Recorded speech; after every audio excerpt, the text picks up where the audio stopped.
आप नाले से जाकर कहिए कि साहब तुम पवित्र हो जाओ, तो ये बताओ क्या नाला खुद को पवित्र कर सकता है? बोलो, कौन पवित्र करेगा? लेकिन नाला को भी एक काम करना पड़ेगा कि गंगा के पास जाके सरेंडर करना होगा, समर्पण, तब गंगा नाले को गंगा बना देंगी। ऐसे ही हम पापी हैं, लेकिन हमें भी एक काम करना होगा, भगवान के चरणों में आत्मसमर्पण करना होगा। जैसे नाले ने समर्पण कर दिया, डूब गया, ऐसे आप भी भगवान के हो जाओ। भगवान के हो जाने पर भगवान पापी से पापी को भी पुण्यात्मा बना देते हैं। ऐसा कौन पापी रहा? अजामिल कितना बड़ा पापी था, सारी जिंदगी पाप करते करते निकल गई, पर आखिरी में धोखे से, जानकर नहीं, धोखे से मुंह से क्या निकल गया था? अजामिल के मुंह से क्या निकला भैया? अजामिल के पुत्र का नाम था नारायण। तो बुलाया बेटे को, बेटा नारायण, तो बेटे ने नहीं सुना, क्योंकि नाम निकल गया। तो भगवान ने पार्षदों से कहा, जाओ, धरती पे कोई भक्त बुला रहा है। पार्षदों ने कहा, प्रभु वो आपको नहीं बुला रहा है, अपने पुत्र को बुला रहा है, और मरते समय डर के कारण बुला रहा है। भगवान बोले, ये बताओ उसके बेटे का नाम नारायण कब पड़ा? बोले अभी 5 साल का है, तो 5 साल पहले पड़ा। भगवान बोले, मेरा नाम नारायण कब से पड़ा? बोले अनादि काल से। भगवान बोले, नारायण नाम मेरा ही है, इसलिए उसने भले पुत्र को बुलाया, पर नाम तो मेरा लिया, इसलिए जाओ उसे बचाओ। और यमदूतों के बंधन से भगवान के भेजे पार्षदों ने अजामिल को बचाया और कहा कि देखो, तुमने एक बार नाम लिया तो प्रभु की नजर तुम पर पड़ गई, तुम सारे जीवन नाम लेते तो क्या गति होती। अभी भी मौका है, जाओ प्रभु का नाम लो। इसलिए कहता हूँ, नाम ले तो भव सिंधु सुखाही, भगवान का नाम लेते रहा करिए। भगवान कभी अपराध नहीं देखते। कई बार आप लोग कहते हो कि हमसे पूजा करने में ये गलती हो जाती है, हमने पूजा की, हमसे ये गलती हो गई। गलती कहाँ देखते हैं भगवान? पूतना तो भगवान को मारना चाहती थी, कहाँ गलती देखी उसकी? गलती भगवान नहीं देखते, गलती देवता देखते हैं। इसलिए देवताओं की पूजा हम लोग नहीं करते, भगवान की पूजा करते हैं। देवता, जानते हो देवता और भगवान में क्या अंतर है? नहीं, देवता होते हैं 33 कोटि। 33 कोटि मीन्स आप प्रकार मान लो या करोड़ मान लो। देवता कौन है? देवताओं के राजा हैं इंद्र, अग्नि देवता है, वरुण देवता है। ऐसे देवता होते हैं बहुत सारे। पर भगवान, भगवान कितने होते हैं भैया? कितने होते हैं भगवान? आप चश्मा वाले भैया, हाँ आपसे पूछ रहे हैं, कितने भगवान होते हैं? एक। क्या नाम है एक भगवान का? भगवान एक है और देवता 33 कोटि। तो भगवान एक और देवता, देवता कौन है? देवता भगवान के नौकर हैं। देवता भगवान के नौकर, व्यवस्थापक। आपको ये व्यवस्था करनी है तो ये व्यवस्था करने वाले को ये देवता, ये व्यवस्था करने वाले को ये देवता। तो भगवान के नौकर हैं देवता। मालिक कौन है? भगवान एक है। उन एक का नाम ही नारायण है, उन एक का नाम ही कृष्ण है, उन्हीं का नाम राम है, उन्हीं का नाम नरसिंह है, उन्हीं का नाम वामन है, उन्हीं का नाम मत्स्य है, कक्षप है, धनवंतरी है, मोहिनी है, उन्हीं का नाम यज्ञ नारायण भगवान है। उनके 24 अवतार हैं और नाम उनके अनंत हैं। तो भगवान कितने हैं? तो भगवान हमारे दोष नहीं देखते। देवताओं के आगे गलती हो जाएगी तो देवता हमारे दोष देख लेते हैं। जैसे नंद बाबा वर्षों से इंद्र की पूजा करते थे, लेकिन भगवान कृष्ण बोले कि अब इंद्र की पूजा ना करो, गिरिराज जी की पूजा करो। तो जब इंद्र को पता लगा कि मेरी पूजा बंद कर दी और गिरिराज जी की पूजा स्टार्ट कर दी, तो इंद्र ने पूरे ब्रजमंडल को डुबाने के लिए मूसलाधार पानी बरसा दिया। देखो जरा, सारी जिंदगी पूजा की, पुरखों से पूजा चली आ रही है, बाप दादों से, और एक बार पूजा नहीं की तो इंद्र नाराज हो गए। मतलब देवता, उनकी पूजा करो तो अच्छे, ना करो तो नाराज। तो इंद्र ने मूसलाधार पानी बरसाया, जबकि इंद्र को सोचना चाहिए कि सारे जीवन भर पूजा किए हैं, एक बार नहीं की तो क्या बिगड़ रहा? नहीं, पानी बरसाओ, पूरे ब्रज को डुबाओ। तब भगवान की शरण में ब्रजवासी आए और तब भगवान ने गिरिराज जी को खेल ही खेल में उठाया।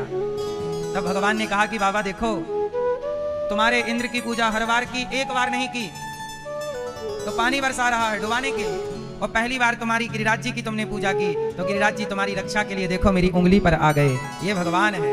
इसलिए भगवान, भगवान प्रभु जी मेरे अवगुण चित्त न धरो। भगवान कभी आपके अवगुण नहीं देखते। देवता अवगुण देख सकते हैं, है ना। भगवान अवगुण नहीं देखते, तो आपको देवता और भगवान में अंतर हमने बताया। इसलिए हमारे तुलसीदास जी ने कहा है कि और देवता चित्त ना धरई, देवताओं की पूजा करने की जरूरत, इसलिए सनातन में देवताओं की पूजा नहीं होती, भगवान की पूजा होती है। यज्ञों में पूजा होती है देवताओं की, यज्ञों में, यज्ञ में देवताओं का भी स्थान होता है, पर मंदिरों में पूजा भगवान की होती है। इसलिए हम लोग कलयुग में भगवान की पूजा ज्यादा होती है और अन्य युगों में देवताओं की पूजा ज्यादा होती है। इसलिए भागवत साक्षात श्री कृष्ण है। भागवत सुन रहे हो आप, मतलब भगवान कृष्ण को सुन रहे हो। हमारे श्री राजकुमार तायल जी परीक्षित बनकर के कथा सुन रहे हैं और श्रीमती शिखा तायल जी कथा की गंगा में आप परीक्षित बन के डुबकी लगा रहे हैं। आपको भगवान ने इस कार्य के लिए चुना है, बिहारी जी की कृपा आप पर है। भगवान आपको स्वस्थ और सुखी रखें। ईश्वर ने आपको इस योग्य बनाया हो तो जरूर भागवत ऐसे सुनिए जैसे हमारे श्री राजकुमार जी और श्रीमती शिखा जी सुन रहे हैं। परीक्षित जरूर बनिए, एक बार जरूर भागवत जी की शरण में आइए। साथ ही हमारे श्री अनिल कुमार गुप्ता जी और श्रीमती रजनी गुप्ता जी, आप भी भागवत के परीक्षित बन के कथा का रसपान कर रहे हैं और अपने लोक परलोक को 21 पीढ़ियों को कृतार्थ कर रहे हैं भागवत से। स्वर्गीय श्री रामविलास तायल जी एवं स्वर्गीय श्री जगदीश चंद्र गुप्ता जी की स्मृति में आप कथा का ये सुंदर सा आयोजन करा रहे हैं। जीवन कृतार्थ कर रहे हैं आप अपने परिवार का और पूर्वजों का। पुत्र आपके अजय मेघा तायल जी और रोहित दिव्या तायल जी, अनुश्री पल्लव गर्ग जी और राजश्री प्रखर प्रताप सिंह जी, रितिका गुप्ता जी, समस्त तायल एवं गुप्ता परिवार, आप हितकारी उपभोक्ता भंडार मोदी नगर गाजियाबाद नोएडा से आप आए हैं। सबका बहुत बहुत स्वागत, वंदन, अभिनंदन। यहाँ पर भागवत जी के पोथी पाठ भी चल रहे हैं। आप लोग भी भागवत जी के पोथी पाठ करा सकते हैं। 19 जुलाई से 25 जुलाई भागवत जी के पोथी पाठ होंगे, आप भी सुन सकते हैं, पाठ करा सकते हैं। कल हम लोगों ने कथा में सुना कि महाभारत के युद्ध में अश्वत्थामा ने द्रौपदी के 5 पुत्रों की हत्या कर दी। द्रौपदी के कितने पुत्र हैं? 5 की हत्या किसने की? अश्वत्थामा ने। क्योंकि इस गलती से कर दी, अश्वत्थामा को लगा कि ये पांडव हैं। अश्वत्थामा को लगा कि ये सो रहे थे। दुर्योधन ने कहा था जाओ पांडवों को मार देना, अधर्म से ही क्यों ना मारना पड़े, तो सोने वाले बच्चों को पांडव समझ लिया और 5 का सर काट लिया अश्वत्थामा ने। अश्वत्थामा ने जब 5 सिर दुर्योधन को दिए तो दुर्योधन की जंघा टूटी थी, पड़ा था, कहा कि जरा भीम का सिर लाओ, मैं दबाना चाहता हूं। तो भीम का सिर लाया, वो भीम का बेटा था, बेटा बाप जैसा ही दिख रहा था, तो दबाया तो आराम से दब गया। दुर्योधन बोला कि ये भीम तो नहीं हो सकता, तुमने किसी और की हत्या की। ध्यान से देखा तो वो द्रौपदी के 5 पुत्र थे। दुर्योधन पहले प्रसन्न हुआ कि पांडव मर गए, बाद में दुख हुआ कि पांडव नहीं, वो तो पांडवों के पुत्र हैं। उसी सुख दुख की संधि में दुर्योधन की मृत्यु हो गई और दुर्योधन मर गया। जब दुर्योधन की मृत्यु हुई तो अश्वत्थामा भागा। भगवान श्री कृष्ण को सारथी बनाकर अर्जुन दौड़ पड़े और अश्वत्थामा को पकड़ा। अश्वत्थामा ने ब्रह्मास्त्र चला दिया। अर्जुन भगवान की शरण में गए। कृष्ण कृष्ण महाबाहो भक्ता नाम भयंकरा त्वमेको दह्यमानाना मपवर्गोऽसि संस्रते। अर्जुन ने कहा प्रभु अश्वत्थामा ने हमें मारने के लिए ब्रह्मास्त्र चला दिया है, आप हमारी रक्षा कीजिए। भगवान ने कहा आप भी ब्रह्मास्त्र चलाओ, आप भी ब्रह्मास्त्र चलाओ। अर्जुन ने ब्रह्मास्त्र चलाया, दोनों टकराते तो प्रलय, भगवान ने दोनों को शांत कर दिया। भगवान ने दोनों को शांत किया। अश्वत्थामा को पकड़कर द्रौपदी के सामने खड़ा किया। द्रौपदी तेरे 5 पुत्रों की हत्या इस अश्वत्थामा ने की, ये रहा, दंड दे दो। द्रौपदी बोली कि ना, क्या इसे मार देने से मेरे मरे हुए पुत्र नहीं हुआ काम? आ ही गए हो भगवान की शरण में, अब सुन लो। द्रौपदी के 5 पुत्रों की हत्या करने वाला अश्वत्थामा जब द्रौपदी के सामने लाया गया और कहा गया कि द्रौपदी तू ही बता किसे कौन सा दंड दें, क्योंकि इसने तेरे निरपराध 5 बच्चों की हत्या की है। द्रौपदी ने जो कहा वो सुनिएगा। द्रौपदी ने कहा कि क्या इसे मार देने से मेरे मरे हुए पुत्र जीवित हो जाएंगे? नहीं। जब मेरे मरे हुए पुत्र जीवित नहीं होंगे तो इसे मारने से फायदा क्या? इसलिए इसे मारो मत। ये गुरु पुत्र है और गुरु का पुत्र गुरु के तुल्य है, इसे ना मारो, छोड़ दो। अब अश्वत्थामा को उसके सिर की मणि निकालकर उसे छोड़ दिया गया। पर अश्वत्थामा के अंदर प्रतिशोध था कि इन्होंने मेरा अपमान किया है, इसलिए इन्हें दंड तो देना ही है। तो अश्वत्थामा ने क्या किया? पांडवों के वंश को नष्ट करने के लिए ब्रह्मास्त्र चला दिया। पांडवों का वंश कौन है? अभिमन्यु, जो कि महाभारत में मारे जा चुके हैं। पर अभिमन्यु की पत्नी उत्तरा वो गर्भवती है। अभिमन्यु की पत्नी क्या है? उनके पेट में जो बच्चा था उस गर्भ के बच्चे को मारने अश्वत्थामा ने ब्रह्मास्त्र दौड़ा गया। और जैसे ही ब्रह्मास्त्र गया, अभिमन्यु की पत्नी उत्तरा दौड़कर भगवान कृष्ण की शरण में चली गई। हे कृष्ण, हे प्रभु, अभी मेरे पुत्र ने जन्म नहीं लिया और अश्वत्थामा ने मेरे पुत्र को मारने के लिए देखो ब्रह्मास्त्र चला दिया। हे प्रभु, जैसे आपने मेरी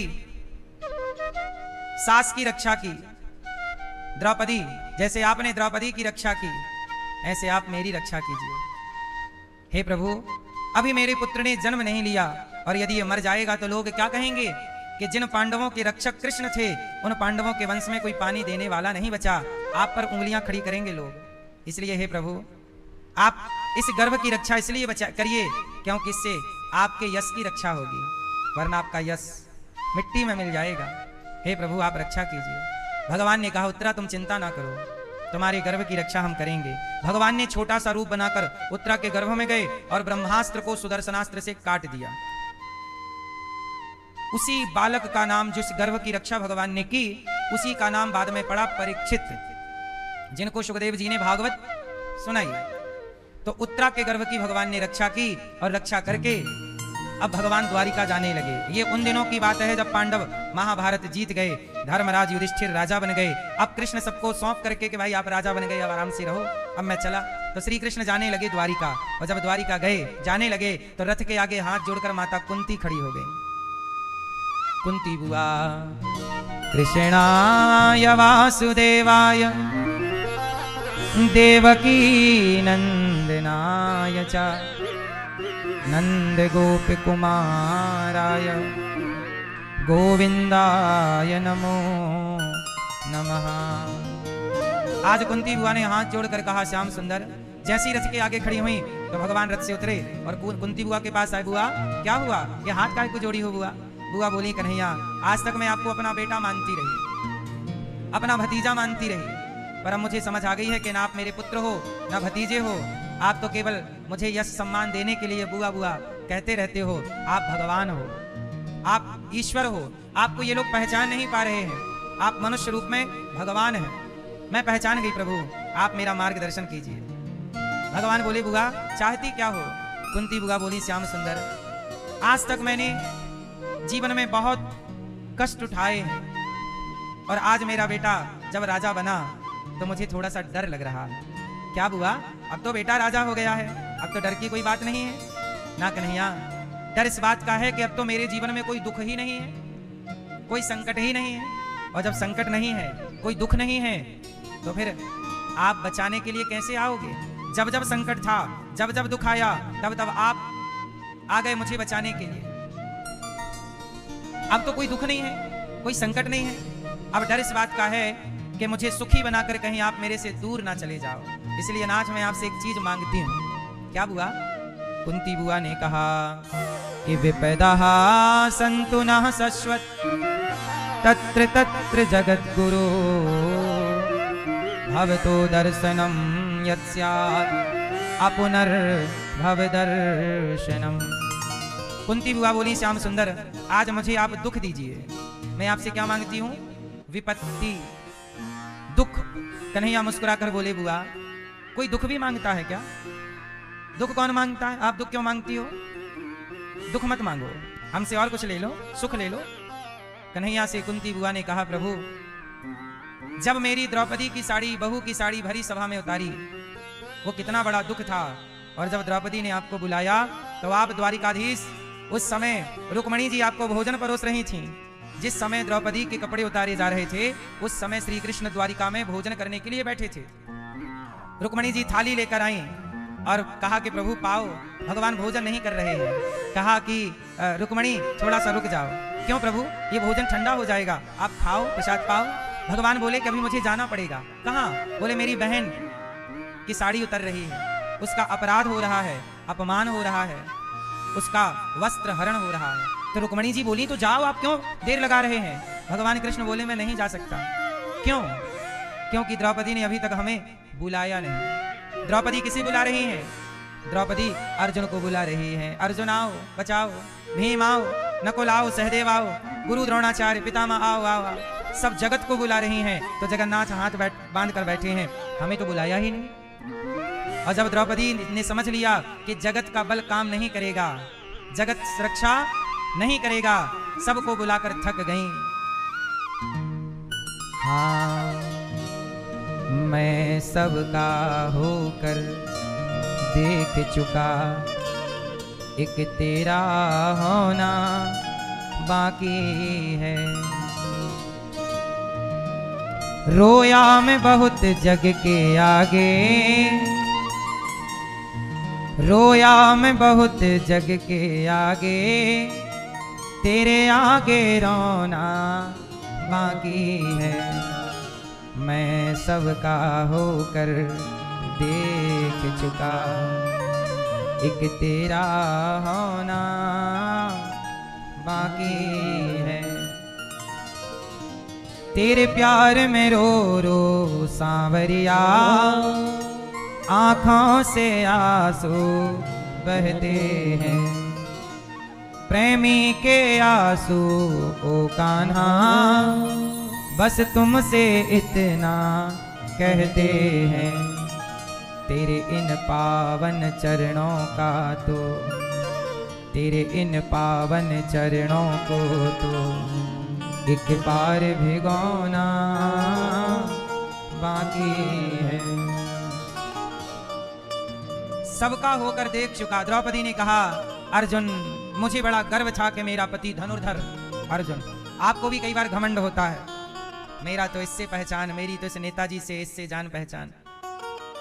द्रौपदी के पति अर्जुन गांडीवधर, गदाधर भीम, मतलब धरती के सबसे बलवान लोग द्रौपदी के पति हैं। दुनिया की सबसे श्रेष्ठ सभा में वो खड़ी हैं। धरती के सबसे बलवान व्यक्ति वहां मौजूद हैं, जो न्याय प्रिय हैं, जिनका नाम भीष्म पितामह। धरती के सबसे श्रेष्ठ गुरु वहां उपस्थित हैं, जिनका नाम गुरु द्रोणाचार्य है। लेकिन वहां द्रौपदी को जब अपमान हुआ, साड़ी उतारी, कोई ना तैयार हुआ रक्षा के लिए।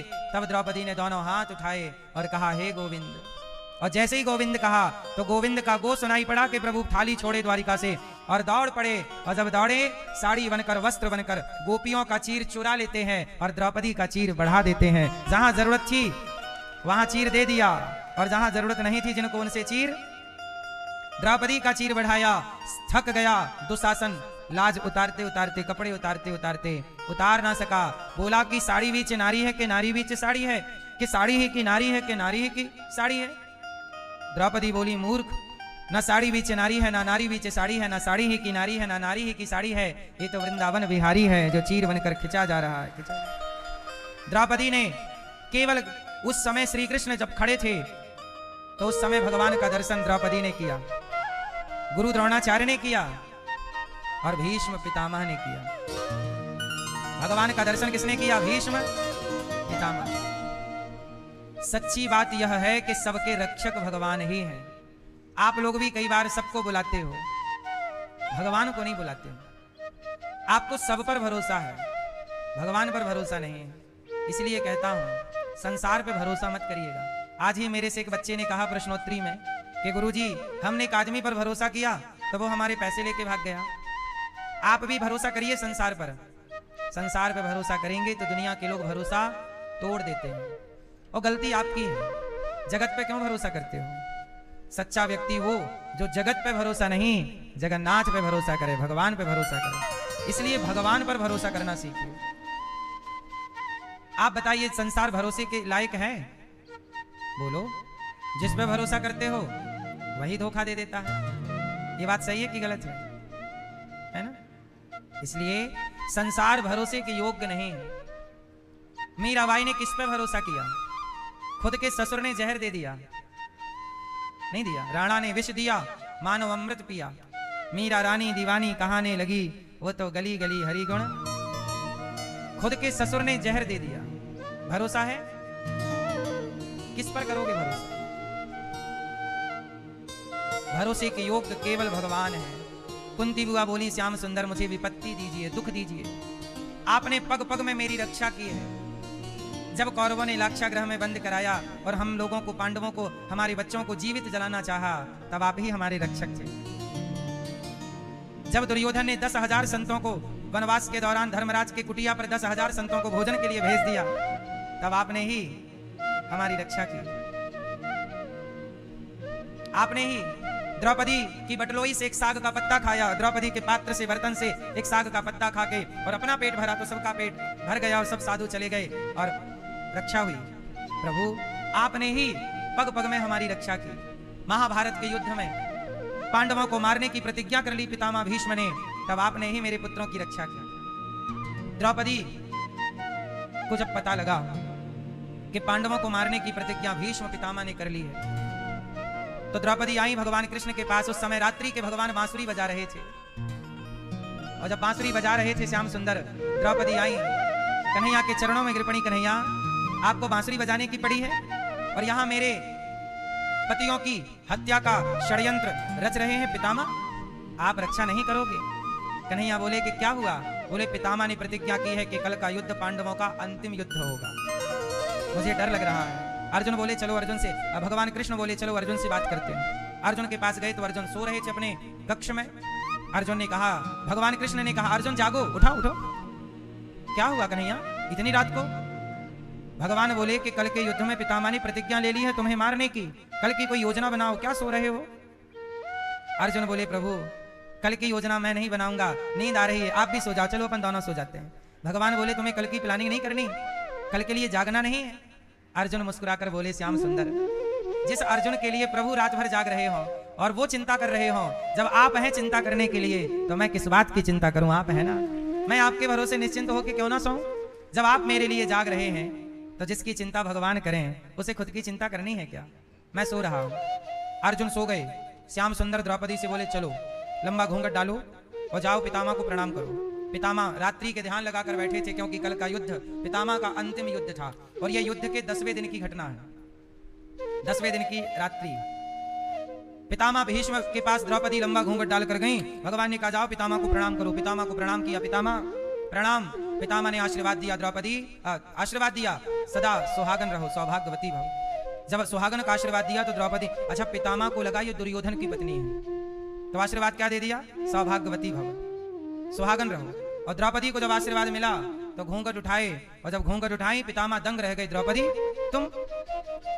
पितामह समझ गए कि ये योजना द्रौपदी तुम्हारी नहीं हो सकती, बिना लड़े इतना बड़ा खेल ये तुम्हारी बुद्धि नहीं है। कौन लाया है सच बताओ? बोले प्रभु आए हैं, बाहर खड़े हैं। पितामह ने कुटिया के बाहर निकलकर देखा तो श्याम सुंदर द्रौपदी की चरण पादुका लिए खड़े थे, चप्पल लिए खड़े थे। भगवान बोले, पितामह बोले कि प्रभु ये चरण पादुका किसकी है? बोले द्रौपदी की। तो आपने क्यों हाथ से ले रखी है? बोले आपके द्वार पे उतरी थी, कहीं कोई देख लेता कि आपके द्वार पे द्रौपदी की चरण पादुका तो आप पर आरोप लगता कि आप पांडवों का पक्ष ले रहे हैं, इसलिए मैंने हटा ली, कोई देख ना ले। क्यों प्रभु यहां कैसे आना हुआ? भगवान कृष्ण बोले अब आपसे बात द्रौपदी करेगी। द्रौपदी बोली पितामह कल के युद्ध में आपने मेरे पतियों को मारने की प्रतिज्ञा की है और आज आपने मुझे सौभाग्यवती होने का वरदान दिया है। जब आप मेरे पतियों को मार ही डालोगे तो मैं सौभाग्यवती रहूंगी कैसे? मेरे सुहाग को तो आप ही उजाड़ोगे। एक तरफ तो आप कह रहे हो कि सुहागन रहो और दूसरी तरफ आप मेरे पतियों को मारने की प्रतिज्ञा।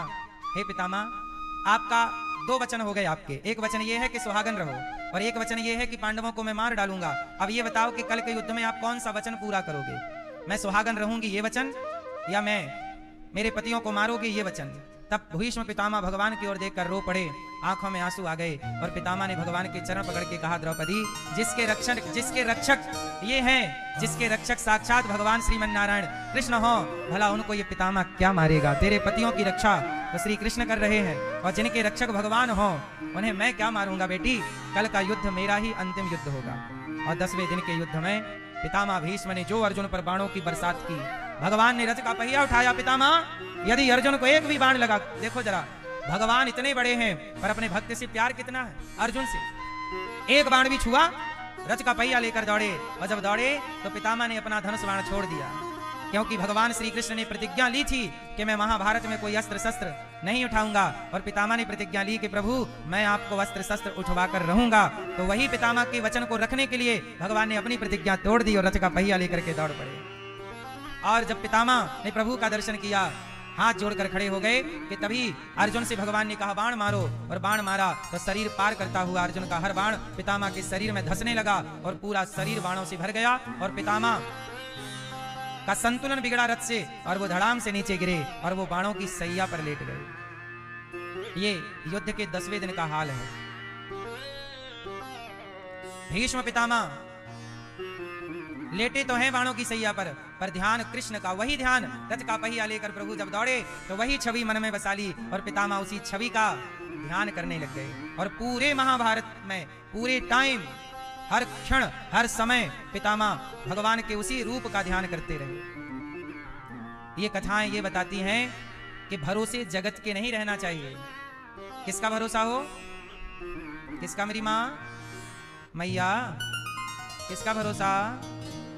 भगवान का भरोसा। हाँ, पूरा है भरोसा, मेरी हार नहीं होगी, पूरा है भरोसा, मेरी हार नहीं होगी। भरोसा यदि है तो हार कहाँ है? अच्छा ये बताओ, आपको भगवान पे भरोसा है कि नहीं? जिनको है वो हाथ उठाओ। आप मोबाइल नहीं चला रहे हैं? चला लो थोड़ा, बैग सामने रख के चला रहे हैं कि हम देखें ना? नहीं, अभी नहीं चला रहे हैं, लेकिन अभी नहीं चला रहे हो आप, पर इसके पहले चला ही रहे थे, कोई बात नहीं, आपका काम जरूरी हो सकता है। जिनको भरोसा है वो हाथ उठाइए, अब हाथ नीचे करिए। अब ये बताओ, आप में से चिंता किस किस को है? टेंशन, जिसको चिंताएं हैं वो हाथ उठाएं। हाथ उठाओ।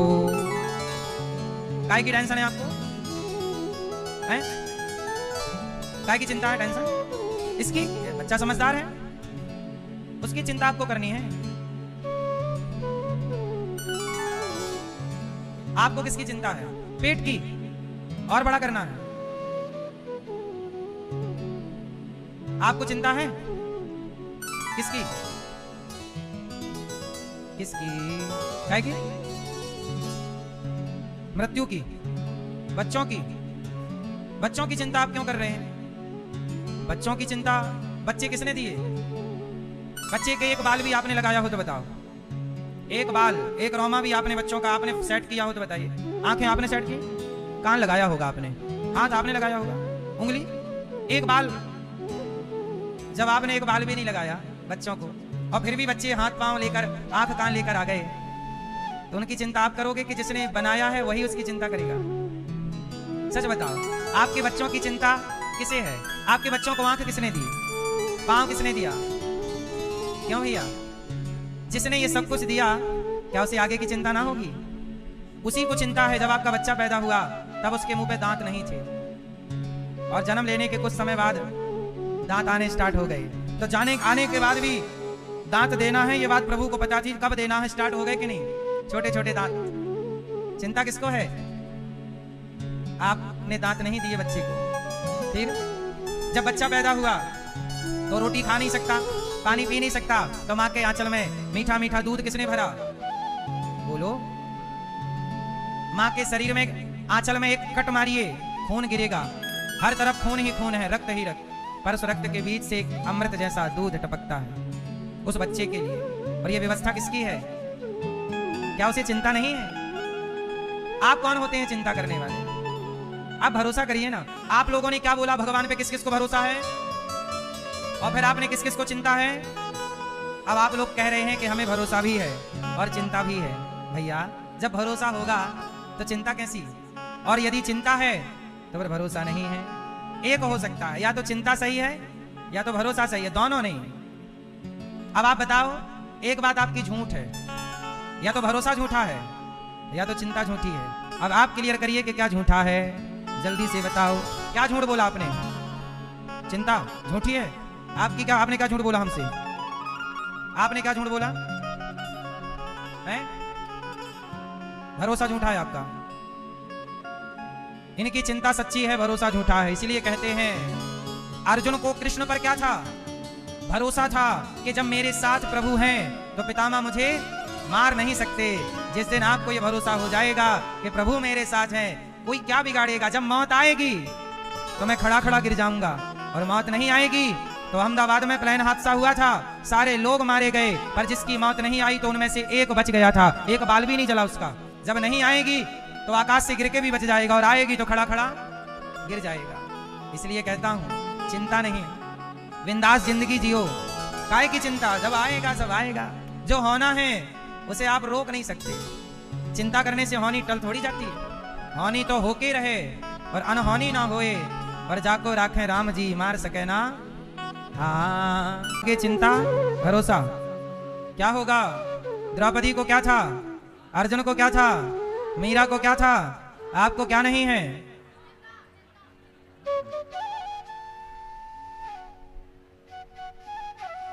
भरोसा की कमी है मेरी माँ। मैया, ओ गुलाबी मैया, कथा सुनने आई हो मेरी माँ? किसे बुला रही हो मेरी प्यारी माँ? सुन लो, पीली मैया जा रही हो? जाओ, टाटा।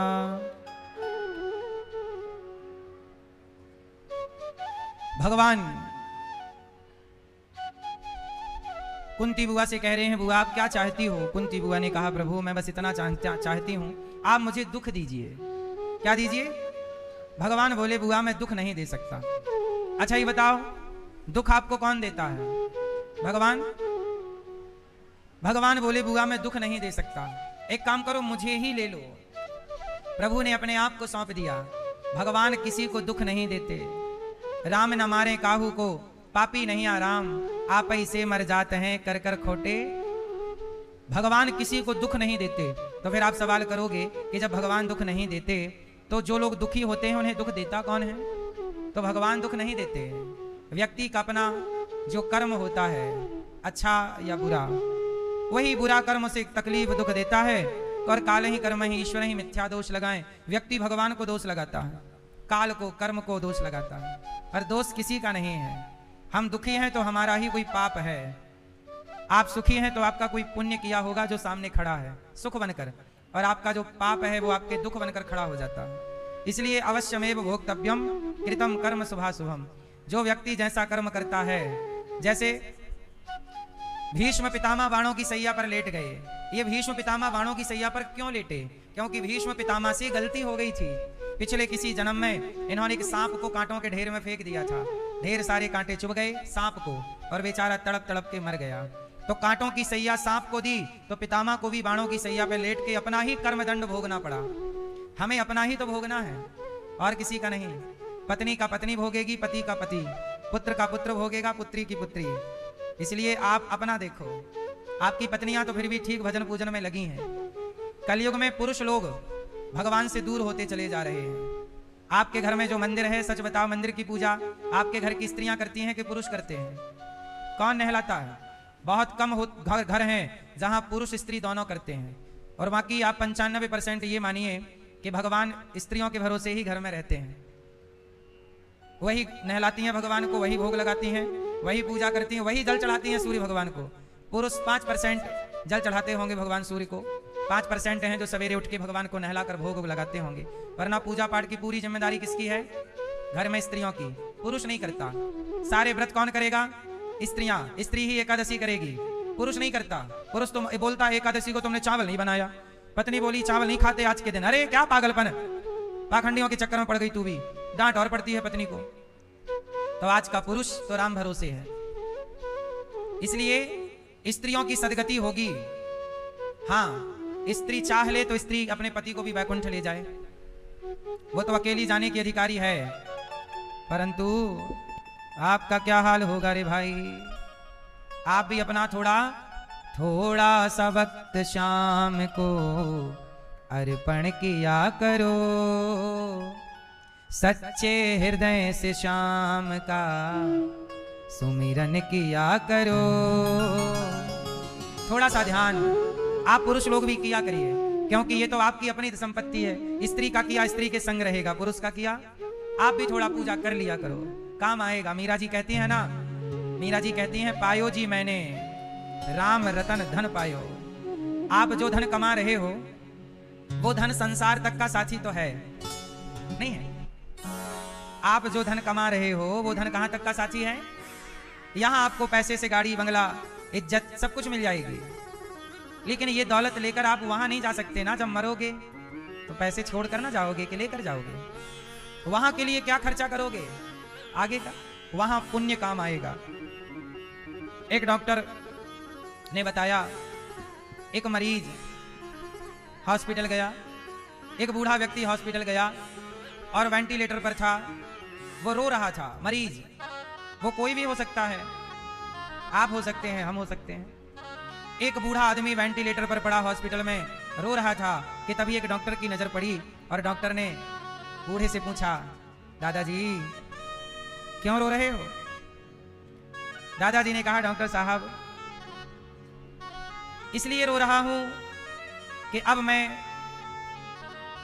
आखिरी यात्रा पर हूं। अच्छा, डॉक्टर साहब ने कहा आप मरने वाले हो इसलिए रो रहे हो? अच्छा, वो बिल्कुल आखिरी चल रहा था वो बूढ़े आदमी का, वेंटिलेटर पर थे, आखिरी टाइम था। डॉक्टर साहब बोले, अच्छा मर रहे हो इसलिए रो रहे हो? बूढ़ा मरते हुए बोला, नहीं नहीं नहीं, मैं मर रहा हूं इसलिए नहीं रो रहा हूं। तो फिर क्यों रो रहे हो? तो मरते हुए व्यक्ति ने डॉक्टर साहब से कहा कि मैं इसलिए रो रहा हूं कि जो मुझे करना था वो मैंने नहीं किया, और जो मुझे नहीं करना था वो मैंने किया, इसलिए वो सब कुछ अब मुझे दिख रहा है। वो देख देख कर मैं रो रहा हूं और मुझे रोते रोते जाना पड़ रहा है। डॉक्टर साहब ने बड़ी जिज्ञासा से पूछा कि भाई ये बताओ, क्या नहीं करना था जो आपने किया और क्या करना था जो आपने नहीं किया? क्या था ऐसा? तब मरते हुए उस बूढ़े व्यक्ति ने बोला कि मैं चाहता तो ना जाने कितने लोगों को रोटी देकर मैं कितनों की भूख मिटा सकता था। मैं बहुत पैसे वाला हूं, मैं बहुत बड़ा आदमी हूं, मैं चाहता तो कितने लोगों को पढ़ा सकता था, बच्चों को, कितने भूखों की भूख मिटा सकता था, कितने लोगों की मैं सेवा कर सकता था, मदद कर सकता था, पर मैंने किसी की कोई मदद नहीं की, मैंने किसी की कोई हेल्प नहीं की। करना था, मदद करनी थी, सेवा मैंने नहीं की, और जो नहीं करना था वो मैंने किया। मैंने घमंड किया, अहंकार किया, दूसरों को नीचे दिखाया। कई बार मैंने अपने घमंड के चलते अपना पैसा खर्च करके भी लोगों का मैंने नुकसान किया है, बिगाड़ा है। ये मुझे नहीं करना चाहिए था। अब मैं चाह कर भी किसी भूखे को 2 वक्त की रोटी दान नहीं कर सकता। मेरे पास बहुत पैसा है, मेरे खाते पर, मेरे परिवार में, मेरे बच्चों के पास बहुत जोड़ा, पर मैंने कोई अच्छे काम नहीं किए, केवल घमंड में जीता रहा, दौलत का घमंड करता रहा। आज देखो ना डॉक्टर साहब, मैं पढ़ा हूं, मेरी दौलत मेरे काम नहीं आ रही है। लता जी जब गई तो लता जी ने जाते जाते इंटरव्यू दिया। लता जो बहुत अच्छा गाती थी, लता जी जब गई उन्होंने कहा कि मेरे पास सैकड़ों जोड़ी कपड़े पड़े हैं, पर आज मैं हॉस्पिटल में वो हॉस्पिटल का कपड़ा पहन करके एक बिस्तर पर पड़ी हूं। मेरे पास 10 नौकर चाकर थे, एक आवाज पर 4 लोग खड़े होते थे, पर आज हॉस्पिटल के एक कमरे की 4 दीवारी में मैं पड़ी हूं। आवाज लगाने पर भी समय पर कोई आने को तैयार नहीं है। मैंने सारी जिंदगी पैसा कमाया, पर आज वो पैसा, मेरे सारी जीवन भर का पैसा आप खर्च करके कहो कि मुझे 1 दिन का जीवन लौटा दो, तो क्या आपको 1 करोड़ देकर भी क्या आपको 1 दिन की मोहलत दी जाएगी? आप पैसे से समय नहीं खरीद सकते, बल्कि समय को बर्बाद कर सकते हैं पैसे के लिए। परंतु अच्छा, एक बात मुझे बताओ कि आप लोग 1 किलो सोना कितने साल में खरीद सकते हो? आप सब लोग बताइएगा। आपको 1 किलो सोना खरीदना हो तो आप कितने साल में, आपकी क्षमता क्या है, कितने साल में आप 1 किलो सोना आप खरीद सकते हो? कितने महीने में, कितने दिन में, कितने साल में? आप बताइए। 1 साल में आप 1 किलो सोना खरीद सकते हैं? आप बताइए। 5 साल में आप 1 किलो सोना खरीद सकते? दादाजी आप 1 किलो सोना कितने साल में खरीद सकते हो? 10 साल में? चश्मा वाले भैया, आप 1 किलो सोना कितने साल में खरीद सकते हैं? आधा महीने, मतलब 6 महीने में, 1 दिन में। 1 दिन में 1 किलो सोना खरीदने की क्षमता है इनके पास। दादाजी आप 1 किलो सोना कितने साल में खरीद सकते हैं? नहीं। चलो अब सवाल दूसरा। अब सुनो, सवाल ये नहीं था, मुख्य सवाल अब पैदा होगा। सवाल मुख्य ये है कि 1 किलो सोना आप 1 साल में खरीद सकते हैं। तो मुझे बताइए कि 1 साल खर्च करने से 1 किलो सोना आपने खरीदा।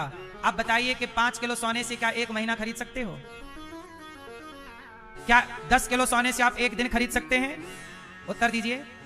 क्या 100 किलो सोने से आप 1 मिनट खरीद सकते हैं? क्या 1000 किलो सोने से 1 सेकंड खरीद सकते हैं? समय को बिगाड़ कर सोना खरीदा जा सकता है, पर सोने को रखकर समय नहीं खरीदा जा सकता। तो एक बात बताओ, यदि तराजू के एक पलड़े पर मैं समय को रखूं और दूसरे पलड़े पर सोने को रखूं, तो किसका पलड़ा भारी है? सोने से भी कीमती कोई है तो वक्त कीमती है, समय कीमती है। इसलिए समय रहते अपना कल्याण कर लीजिएगा। वो बूढ़े आदमी जब हॉस्पिटल में मरने लग गए, बोले कि अब मैं जा रहा हूं डॉक्टर साहब, लेकिन मैं रोते रोते जा रहा हूं, क्योंकि मैं पुण्य कर सकता था, भला कर सकता था, पर मैंने नहीं किया।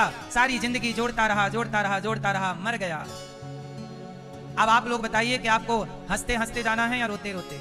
आपकी बात। तो हंसते हंसते जाने के लिए आखिरी में अफसोस ना हो किसी बात का। अच्छे काम करिएगा। पैसे कमाना बुरा नहीं है, पैसे सबको कमाना चाहिए। ये दास अनिरुद्ध भी पैसे कमाता है, और मैं पैसे कमाकर क्या करता हूँ? बेसहारा वृद्ध माओं की सेवा करता हूँ।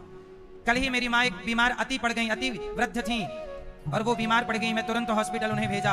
आज वेंटिलेटर पर है। मैं आज गया था माँ का दर्शन करने, वेंटिलेटर पर है। डॉक्टर ने बोला कि थोड़ा सा पैरालिसिस आ गया है बुढ़ापे में। ये देखो, ये हमारी माँ है, टीवी पर आप देख सकते हैं। ये हमारी माँ है, वो माँ जिनके अपने बच्चे, जिनके अपने लोग आने को तैयार नहीं है, बुढ़ापे में भी देखने को तैयार नहीं है। ऐसी माँओं की सेवा ये दास अनिरुद्ध करता है।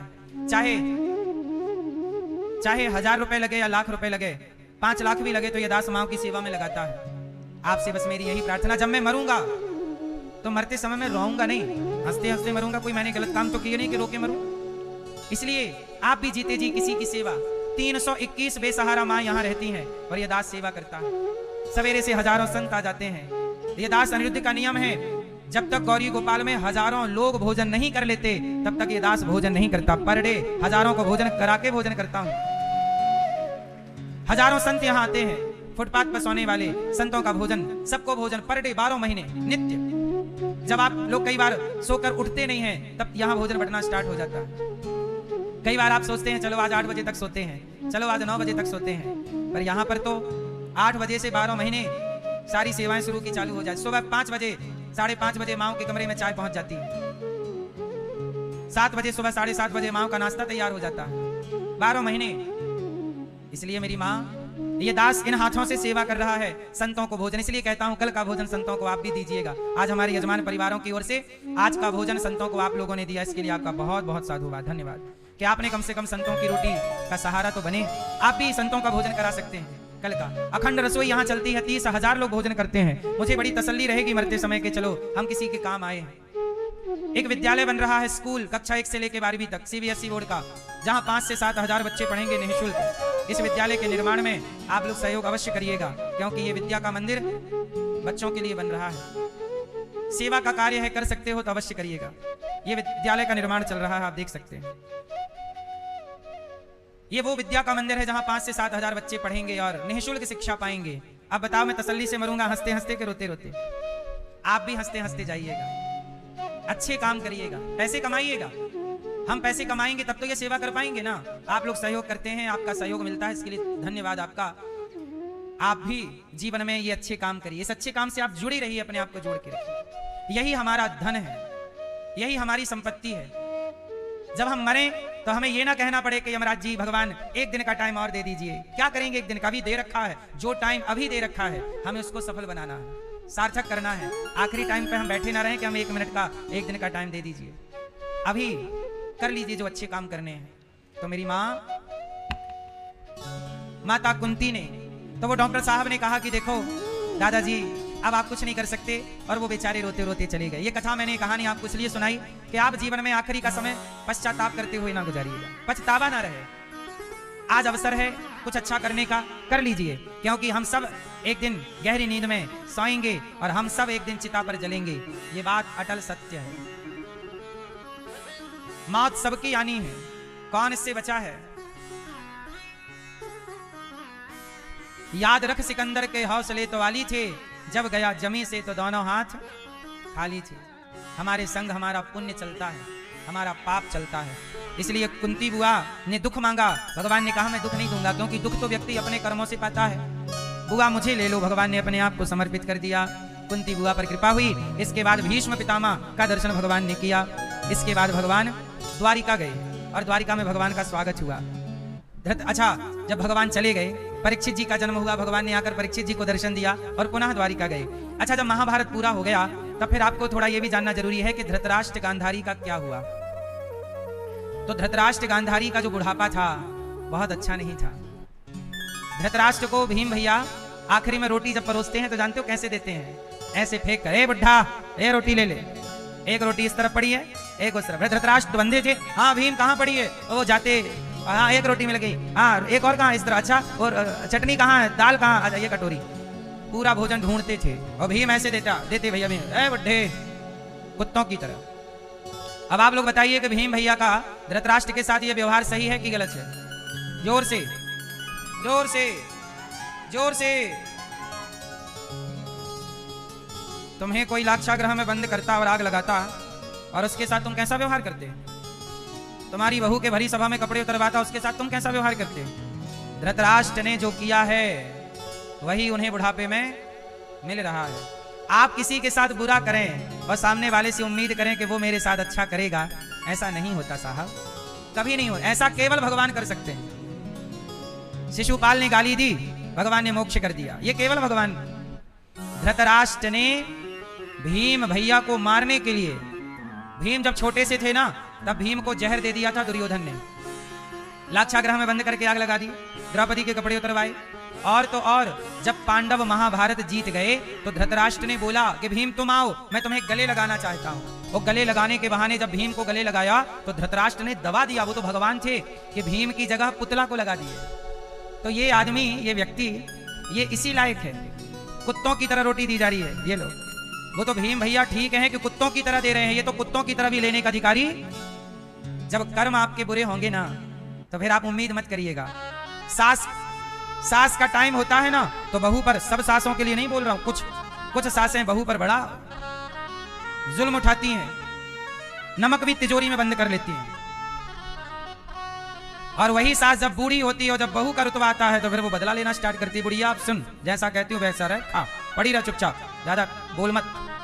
तो जैसी करनी, इसलिए कहता हूं कि जब समय अच्छा हो तो अपने अच्छे वक्त का घमंड मत करिएगा, किसी पर अत्याचार मत करिएगा।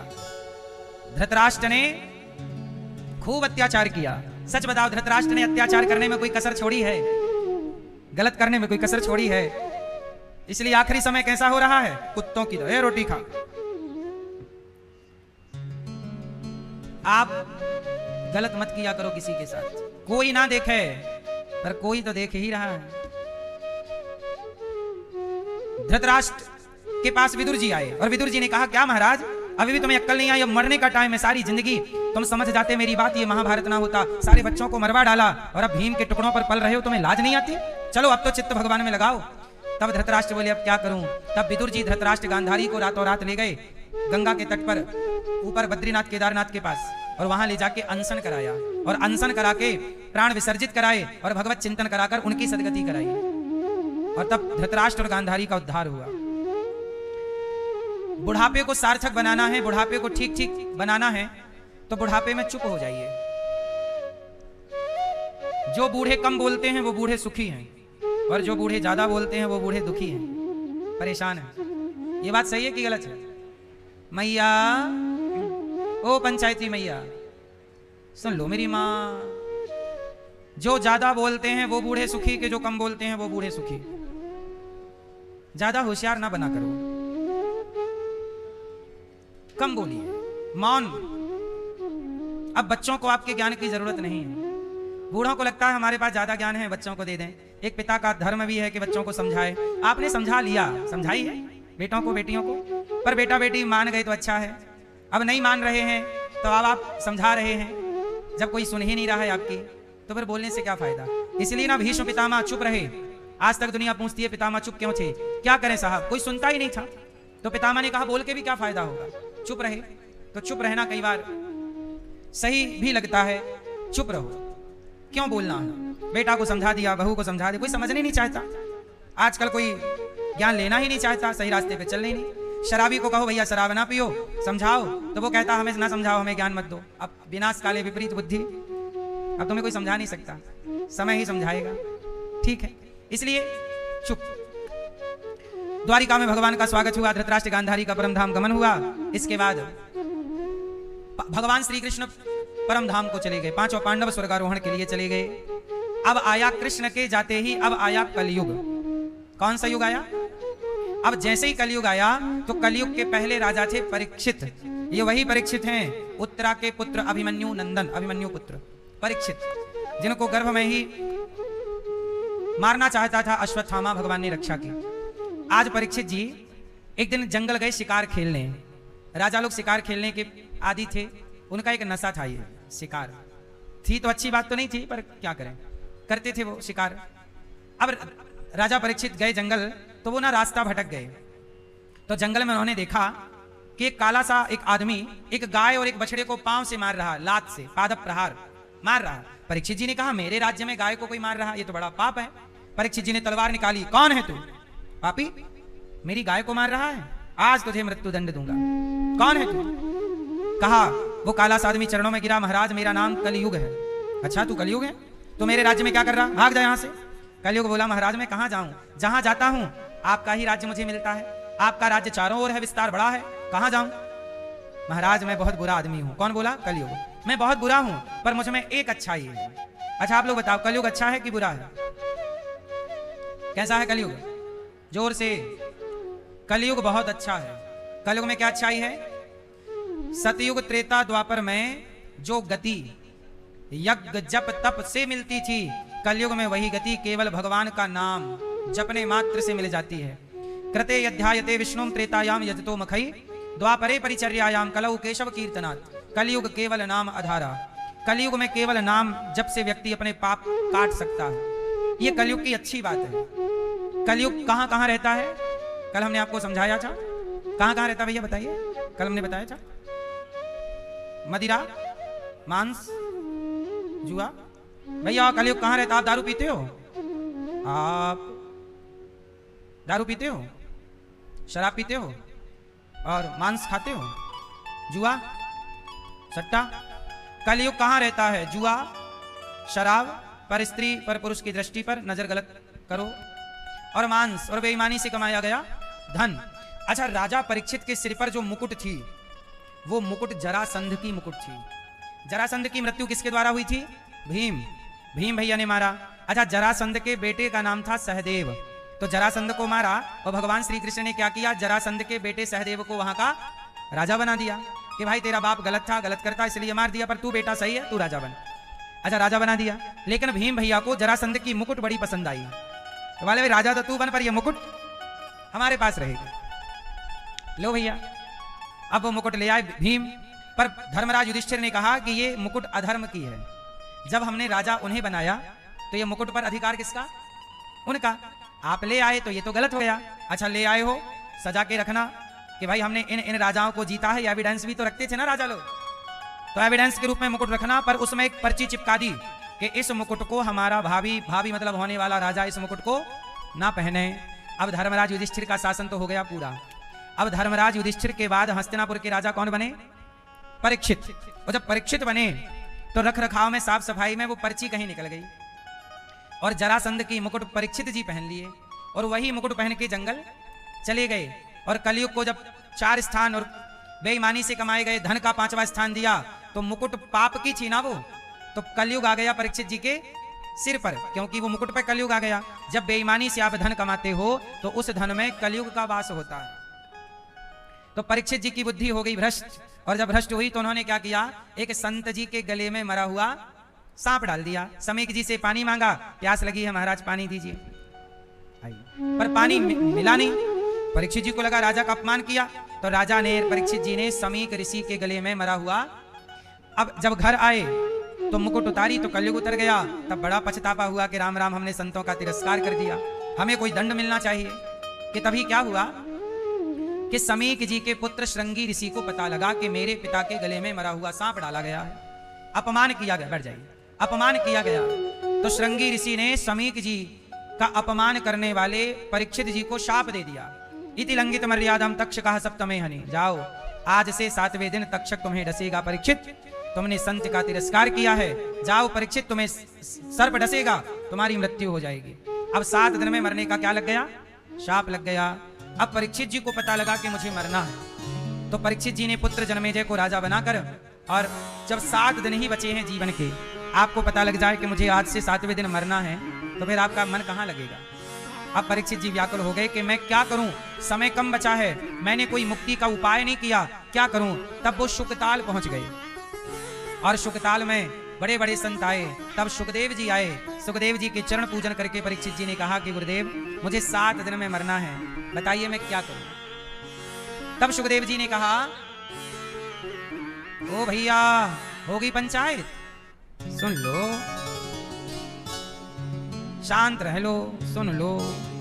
परीक्षित जी ने कहा कि गुरुदेव, मुझे 7 दिन में मरना है, मैं क्या करूं? तब सुखदेव जी ने कहा, राजन, वरीयाने सते प्रश्न क्रतो लोके हितं नृप आत्मवित् सम्मतः पुंसां श्रोतव्यादिषु यः परः। आपने बड़ा उत्तम प्रश्न किया है। 7 दिन में क्या करें? आपको हम भागवत सुना रहे हैं। जिसके पास समय कम है, 7 दिन, और वो अपना कल्याण चाहता है, क्या करे? वो भागवत सुने। और क्या करे? तस्मात् भारत सर्वात्मा भगवान ईश्वरो हरि श्रोतव्यः कीर्तितव्यश्च स्मर्तव्यश्चेच्छिता भयम्। क्या करें? श्रोतव्यः, ज्यादा से ज्यादा क्या करना है? श्रोतव्य, कथा सुनो। श्रोतव्यः कीर्तितव्यश्च, ज्यादा से ज्यादा क्या करना चाहिए?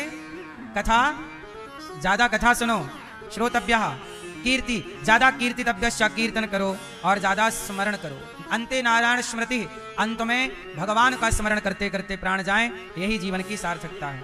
यदि मरते समय भगवान का चिंतन करते प्राण गए, ये सबसे बढ़िया बात है। सुखदेव जी ने एक बढ़िया बात कही कि क्या करें? बोले, तस्मात् भारत सर्वात्मा भगवान ईश्वरो हरि, सब में ईश्वर का, भगवान श्री हरि का दर्शन कीजिए। अब यहां पर एक बात आपको समझाता हूं, ध्यान से समझिएगा। अच्छा, आप लोग बताइए, सब में भगवान है कि नहीं? सब में भगवान है कि नहीं? कैसे हैं? आप सिद्ध करिए कि सब में भगवान है। कैसे हैं?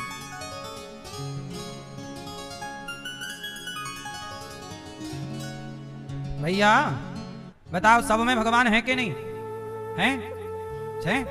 आप मानते हो? सिद्ध करो कैसे हैं। घूम फिर आए, अब पढ़ाई करो। सब में भगवान है, सिद्ध करिए कैसे हैं। दादाजी सिद्ध करो। कैसे सिद्ध करोगे कि सब में भगवान है? कुत्ते में, बिल्ली में, गधा में, सुअर में, चिड़िया में, सांप में, स्त्री में, पुरुष में, पेड़ में, पौधे में, नाली के कीड़े में, हर जीव में ईश्वर है। अच्छा बताओ, सब में भगवान है कि नहीं? नाली के कीड़े में भी ईश्वर का वास है कि नहीं? ये बात सही है गलत है? कैसे सिद्ध करोगे? कैसे है बताओ? गधे में भगवान कैसे हैं?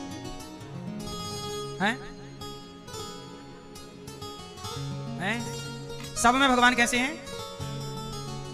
अब सुनो, सिद्ध करता हूं, आप सुनिएगा, केवल सुनिएगा। सब में भगवान है कैसे? जैसे हम सबके अंदर आत्मा है। गधे के अंदर है कि नहीं? कुत्ते के अंदर है कि नहीं? मछली के अंदर है कि नहीं? आत्मा तो सबके भीतर है। और वो जो आत्मा है, वो आत्मा कौन है? परमात्मा का अंश है। तो ईश्वर का अंश ही आत्मा के रूप में सबके भीतर समाया है। तो बताओ, ईश्वर की व्यापकता आत्मा के रूप में सबके अंदर हो गई कि नहीं? फिर सबके भीतर उस आत्म तत्व के रूप में किसकी व्यापकता है? परमात्मा की। एक तो ये बात हो गई, ठीक है। अब दूसरी बात, तो भगवान सबके अंदर है, ये सिद्ध हो गया। अब दूसरा सिद्ध से कैसे करेंगे? ये संसार कितनी चीजों से मिलकर बना है? कुत्ता कितनी चीजों से मिलकर बनता है? 5। आप कितनी चीजों से मिलकर बने हैं? 5। कौन कौन? पृथ्वी, जल, वायु, अग्नि, आकाश। ये 5 तत्व हैं। तो कुत्ता भी 5 से बना, स्त्री पुरुष भी 5 से बनी, नाली का कीड़ा भी 5 से बना। बोलो हाँ, सबके भीतर 5 तत्व हैं। अब ये बताओ कि 5 तत्व में पृथ्वी, जल, वायु, अग्नि, आकाश। अब जरा आप बताइए, पृथ्वी कौन है? जल कौन है? वायु कौन है? अग्नि कौन है? आकाश कौन है? यदि आत्मा ईश्वर का अंश है तो पृथ्वी किसका अंश है? इसलिए कहो भगवान। बोलो भगवान। भगवान में कितने अक्षर आए? मात्रा सहित 5 हैं। भा, ग, वा, आ, न। भगवान। भा मतलब भूमि, गा मतलब गगन, वा मतलब वायु, आ मतलब अग्नि, ना मतलब नीर। ये पंच तत्व को ही भगवान कहते हैं, प्रकृति को ही भगवान कहते हैं। भगवान तो भगवान सब में है, सिद्ध कैसे किया जाए? तो पंच तत्व से ही संसार बना है और पंच तत्व भगवान का ही स्वरूप है। जल किसका स्वरूप है? इसलिए भगवान का नाम पड़ा नारायण। क्या बताएंगे कि भगवान का नाम नारायण कैसे पड़ा? नारायण भगवान का नाम कैसे पड़ा? तो सुनिए, नार कहते हैं जल को। जल में शयन किया जिन्होंने, जो जल में शयन करते हो उन्हें नारायण कहते हैं। जल में तो परमात्मा का एक स्वरूप जल है, इसलिए भगवान को कहते हैं निराकार। निराकार नहीं, लोग कहते हैं निराकार, यह भी एक शब्दावली है पर सही है निराकार। नीर का, नीर मतलब जल, तो निराकार मतलब जल का आकार। ईश्वर, हम जल के बिना नहीं रह सकते। हम जल के बिना, तो जल के रूप में व्यापकता किसकी है? परमात्मा ही जल के रूप में है। आपके पेट में अग्नि है जो भोजन पचाती है, अग्नि के रूप में किसकी व्यापकता है? आत्मा के रूप में आपके अंदर भगवान, जठराग्नि के रूप में आपके अंदर भगवान है, जल के रूप में आपके अंदर भगवान, खाली स्थान जो है आकाश तत्व के रूप में आपके अंदर भगवान, और वायु, प्राण, वायु, प्राण लेते हो ना, छोड़ रहे हो, हर क्षण आप ऑक्सीजन ले रहे हो, ये प्राण के रूप में, हवा के रूप में ईश्वर ही तो बाहर भीतर हो रहे हैं। तो ईश्वर सब में कैसे हैं? आत्मा के रूप में और पंच तत्व के रूप में वही हैं। हम और आप हैं कहां? हैं? क्या नाम है भैया आपका? है? अमीर, अभी, रवि, कभी, नभी, नभी, नभ। सुनो तो नभी, ये बताओ नभी कहां है? आपका नाम क्या है? नभी। तो नभी कहां है? आपके शरीर में नभी को ढूंढिए जरा। आपके शरीर में नभी कहां रहता है? ढूंढ के बताइए फास्ट। कहां है? नभी कहां है? ढूंढिए।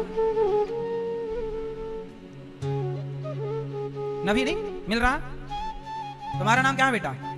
आरव। आरव कहां है? ढूंढो आपके शरीर में आरव कहां, इस पूरे ढांचे में आरव कहां रहता है? ये प्रश्न है, बताओ। ये तो खोपड़ी है, आरव कहां है? नाम, ये पेट है, आरव कहां है? दिल, वो दिल है, उसका नाम ही दिल है, उसका नाम आरव नहीं हो सकता। आरव कहां है? आत्मा का नाम ऑलरेडी आत्मा है, आरव किसका नाम है? मेरा आप कौन है? आरव। आरव तो आरव कहां? वही तो पूछ रहे हैं, कहां रहता है आरव इस पूरी काया में, पूरे शरीर में? बताओ कहां रहता है? आपका नाम क्या है? अमित। अमित जी बताइए, अमित कहां रहता है पूरे शरीर में? ढूंढिए फास्ट, बताइए अमित कहां है? ये आपकी आंख है, इसका नाम क्या है? इसका नाम माथा है, इसका नाम कान, इसका नाम नाक, इसका नाम गाल, इसका नाम गला, इसका नाम हृदय, इसका नाम पेट, कंधा, हाथ, पंजा, उंगली, जंघा, पांव, घुटना, तलवा, मस्तिष्क, बाल, पीठ। अमित कहां है? पूरे शरीर के नाम हमने लिए, अमित कहीं नहीं आया। पूरे शरीर को अमित कहते हैं, भैया ने बोला पूरे शरीर को। पूरे शरीर को देह कहते हैं। क्या कहते हैं? हाँ नहीं कहते। कैसा आदमी है? नाम आदमी है। अमित को दूसरा व्यक्ति जब नहीं जानेगा तो क्या, अरे कैसा आदमी, आदमी यहाँ भैया, यहाँ आदमी ना बुलाया जाएगा। ए स्त्री, ये स्त्री, स्त्री यहाँ, पुरुष यहाँ। तो इसका नाम मनुष्य है। इसका रियल नाम क्या है? ये मनुष्य है, ये कुत्ता है, ये बिल्ली है, ये गधा है, ये सुअर है, सबके नाम है। अमित किसका नाम है? बस ये बताइए। हाँ, अमित नाम वस्तुतः किसी का नहीं है। अनिरुद्धाचार्य वस्तुतः नाम, इस शरीर का नाम एक पहचान के लिए माँ ने नाम दे दिया। यदि नाम कोई और दिया गया होता तो आपका वो होता, कोई तीसरा नाम दिया होता वो। आप कौन है? सवाल ये है कि आप क्या अमित हैं? क्या ये दास अनिरुद्धाचार्य है? नहीं। मैं कौन हूं? तो जरा आप बताइए कि आप कौन है? भैया बताइए आप कौन है? आप कौन है? मनुष्य है। मनुष्य है आप। ये तो आपने ये बता दिया कि 84 लाख योनियों में हम मनुष्य हैं, पर आप हैं कौन वास्तविक में? भाई मनुष्य का भी तो पंच तत्व का शरीर है। मनुष्य भी एक तरह का नाम है, वो भी एक संबोधन है। वह भी एक प्रकार का नाम ही है। जैसे अमित, अनिरुद्धाचार, ऐसे पहचानने के लिए, क्योंकि 84 लाख योनियां है ना, एक का नाम कुत्ता है, एक का नाम गधा है, एक का नाम शेर है, तो ये पहचान तो रखनी पड़ेगी। तो आपका नाम रख दिया मनुष्य, ये एक संबोधन है, नाम है। वास्तविक में आप कौन है? आप कौन है? ये बहुत कठिन सवाल है, ठंडे दिमाग से अपने आप से पूछिएगा एकांत में कि आप कौन है, मैं कौन हूं। तो जब मैं बहुत गहराई से पड़ताल करूंगा तो पता लगेगा कि मैं कौन हूं। आपको बता दूं मैं कौन हूं और आप कौन हैं? तो चलिए इसके लिए कुछ समझना पड़ेगा। एक प्रश्न देता हूं, उसका समाधान निकालिएगा। एक घड़ा है, घड़ा। अब आपको यह बताना है कि घड़े में घड़ा है कि घड़े में मिट्टी है। घड़े में क्या है? नहीं, घड़े में पानी नहीं है। अब बताओ क्या है? घड़े में क्या है? घड़े में घड़ा है। घड़े में घड़ा सत्य है कि माटी सत्य है? क्या सत्य है? क्या सत्य है? हाँ, यदि घड़े से माटी हटा दी जाए तो घड़े में बस घड़ा नहीं रह जाएगा। घड़े से माटी हटा दी जाए तो क्या घड़ा रह जाएगा? तो सत्य क्या है? घड़ा सत्य नहीं है, मिट्टी सत्य है। पर व्यवहार में क्या बोला जाएगा? भाई साहब एक घड़ा दे दो। व्यवहार में घड़ा ही है, पर तत्व में, वास्तविक में जब गहरी दृष्टि से देखा जाएगा तो घड़े में घड़ा नहीं है, केवल मिट्टी ही मिट्टी है। उसी तरह व्यवहार में देखा जाएगा तो अनिरुद्धाचार्य है, अमित है, व्यक्ति है, स्त्री है, पुरुष है, पेड़ है, पौधा है। पर जब गहरी तत्व की नजर से देखा जाएगा तो आप में, हम में कुछ नहीं है, सब में एक ही परमात्मा समाया हुआ, वही वही है, दूसरा कोई नहीं। हम में, आप में, सब में व्यापकता किसकी है? जिस दिन हमारे अंदर से भगवान निकल जाएंगे उस दिन अनिरुद्धाचार्य एक अक्षर ना बोल पाएगा। आप बताइए, जिस दिन आपकी अंदर से ईश्वर की चेतना निकल जाएगी, आप कुछ बोल पाओगे, देख पाओगे, चल पाओगे? तो जो बोला जा रहा है वो किसके द्वारा बोला जा रहा है, और जो सुना जा रहा है वो किसके द्वारा, और जो देखा जा रहा है वो किसके द्वारा? तो आपके अंदर जो देखने, चलने फिरने की शक्ति है वो भगवान की ही शक्ति है। इसलिए आपका अस्तित्व कैसा है? आपका अस्तित्व है घड़े के जैसा। जैसे घड़े में घड़ा नहीं है, मिट्टी ही मिट्टी है, ऐसे अनिरुद्धाचार्य में अनिरुद्धाचार्य नहीं है, भगवान ही भगवान है। आप में आप नहीं है, भगवान ही भगवान है। भगवान को ही आप लोगों ने ये वो स्त्री पुरुष नाम दे रखा है व्यवहार के लिए। जब ये अज्ञान का पर्दा हटेगा तो आपने देखा ना कि नामदेव जी ने जब कुत्ते को देखा तो नामदेव जी को कुत्ते में भगवान विट्ठल नाथ जी का दर्शन हुआ, एक नाथ जी को गधे में भगवान शिव का दर्शन हुआ। किसका दर्शन हुआ? भगवान का। जब आपके अंदर ये अज्ञान की नजरें हट जाएंगी और वो ज्ञान का चक्षु आएगा, जैसे प्रहलाद जी ने जब देखा तो खंबे में कौन नजर आया? क्यों? हिरण्यकश्यपु बोल रहा था कि ये खंबा है और प्रहलाद जी बोल रहे थे कि ये। अब देखना, देखने वाले दो हैं। प्रहलाद की आंखों से देखोगे तो भगवान दिखेंगे और हिरण्यकश्यपु की आंखों से देखोगे तो पत्थर दिखेगा। आज भी कुछ लोग मंदिर में पत्थर देखते हैं क्योंकि आंखें हिरण्यकश्यपु वाली हैं, और कुछ लोग पत्थर में भगवान देखते हैं क्योंकि आंखें प्रहलाद वाली हैं। जब आंखें प्रहलाद की होंगी तो पत्थर में भगवान दिखेंगे, और प्रहलाद की आंखें नहीं होंगी तो पत्थर में पत्थर ही नजर आएगा, ईश्वर नहीं। इसलिए मेरा अस्तित्व शून्य है, आपका अस्तित्व शून्य है। अस्तित्व किसका है? मेरे रूप में, आपके रूप में, आपके रूप में। हर रूप कहते हैं ना, अनेक रूप रूपाय विष्णवे प्रभु विष्णवे। हर रूप में कौन है? भगवान। तुलसी गोस्वामी, इसलिए तुलसीदास जी ने कहा सी राम मैं सब जग जानी, सी राम मैं। इसलिए हमारे सनातन में कहते हैं किसी को भी देखो तो भगवान है उसके भीतर, ये मानकर प्रणाम कर लो। भैया आपको हम आपके रूप में नहीं प्रणाम कर रहे हैं, आपको हम भगवान के रूप में। सी राम मैं सब जग जानी, करहूं प्रणाम जोरी जुग पानी। सब में प्रभु दिखते हैं, मैया मैं क्या कहूँ। सब में प्रभु दिखते हैं, मैया मैं क्या कहूँ। सब में कौन? सब में अपने भगवान से इतना प्रेम करो, इतना प्रेम करो कि आप जहां देखो वहां कोई व्यक्ति नजर ना आए, भगवान नजर आए। प्रहलाद की तरह खंबे में भी सब में निज प्रभु मय देखहीं, जगत के सन करहीं विरोध। इसलिए कहा तस्मात् भारत सर्वात्मा भगवान ईश्वरो हरि। सत्यां क्षितौ किं कसिपोः प्रयासैर्बाहौ स्वसिद्धेयुपवर्हणै किं। सत्यञ्जलौ किं पुरुधान्यपात्र्या दिग्वल्किलादौ सति किं दुकूलै। अच्छा अब मुझे आप लोग ये बता दो, ये सुखदेव जी समझा रहे हैं परीक्षित जी को। देखो ऐसा है, सुखदेव जी ने समझाया, सुखदेव जी ने एक लाइन कह दी कि सुखदेव जी ने कह दिया कि तस्मात् भारत सर्वात्मा भगवान ईश्वर होई। ये बात कह के सुखदेव जी तो आगे बढ़ गए, लेकिन मैं आगे नहीं बढ़ सका। क्यों? क्योंकि यदि इतना कह के मैं आगे बढ़ लेता तो फिर आपको समझ में नहीं आता। इसलिए आपके लिए मुझे सरल भाषा में वो बात समझानी होती है। जैसे भगवान सब में है, ये कितना कह के भी मैं आगे चला जाता, लेकिन मुझे वो समझाना पड़ा कि सब में कैसे है भगवान। वो मैंने समझाया कि आत्मा और पंच तत्व के रूप में ईश्वर ही है। जैसे ये क्या है भैया, ये क्या है? अंगूठी। आप कह रहे हैं अंगूठी है, पर ऐसा है कि एक काम करो, अंगूठी आप रख लीजिए और इसके अंदर का सोना हमें दे दीजिए, तो फिर आपके पास अंगूठी आएगी।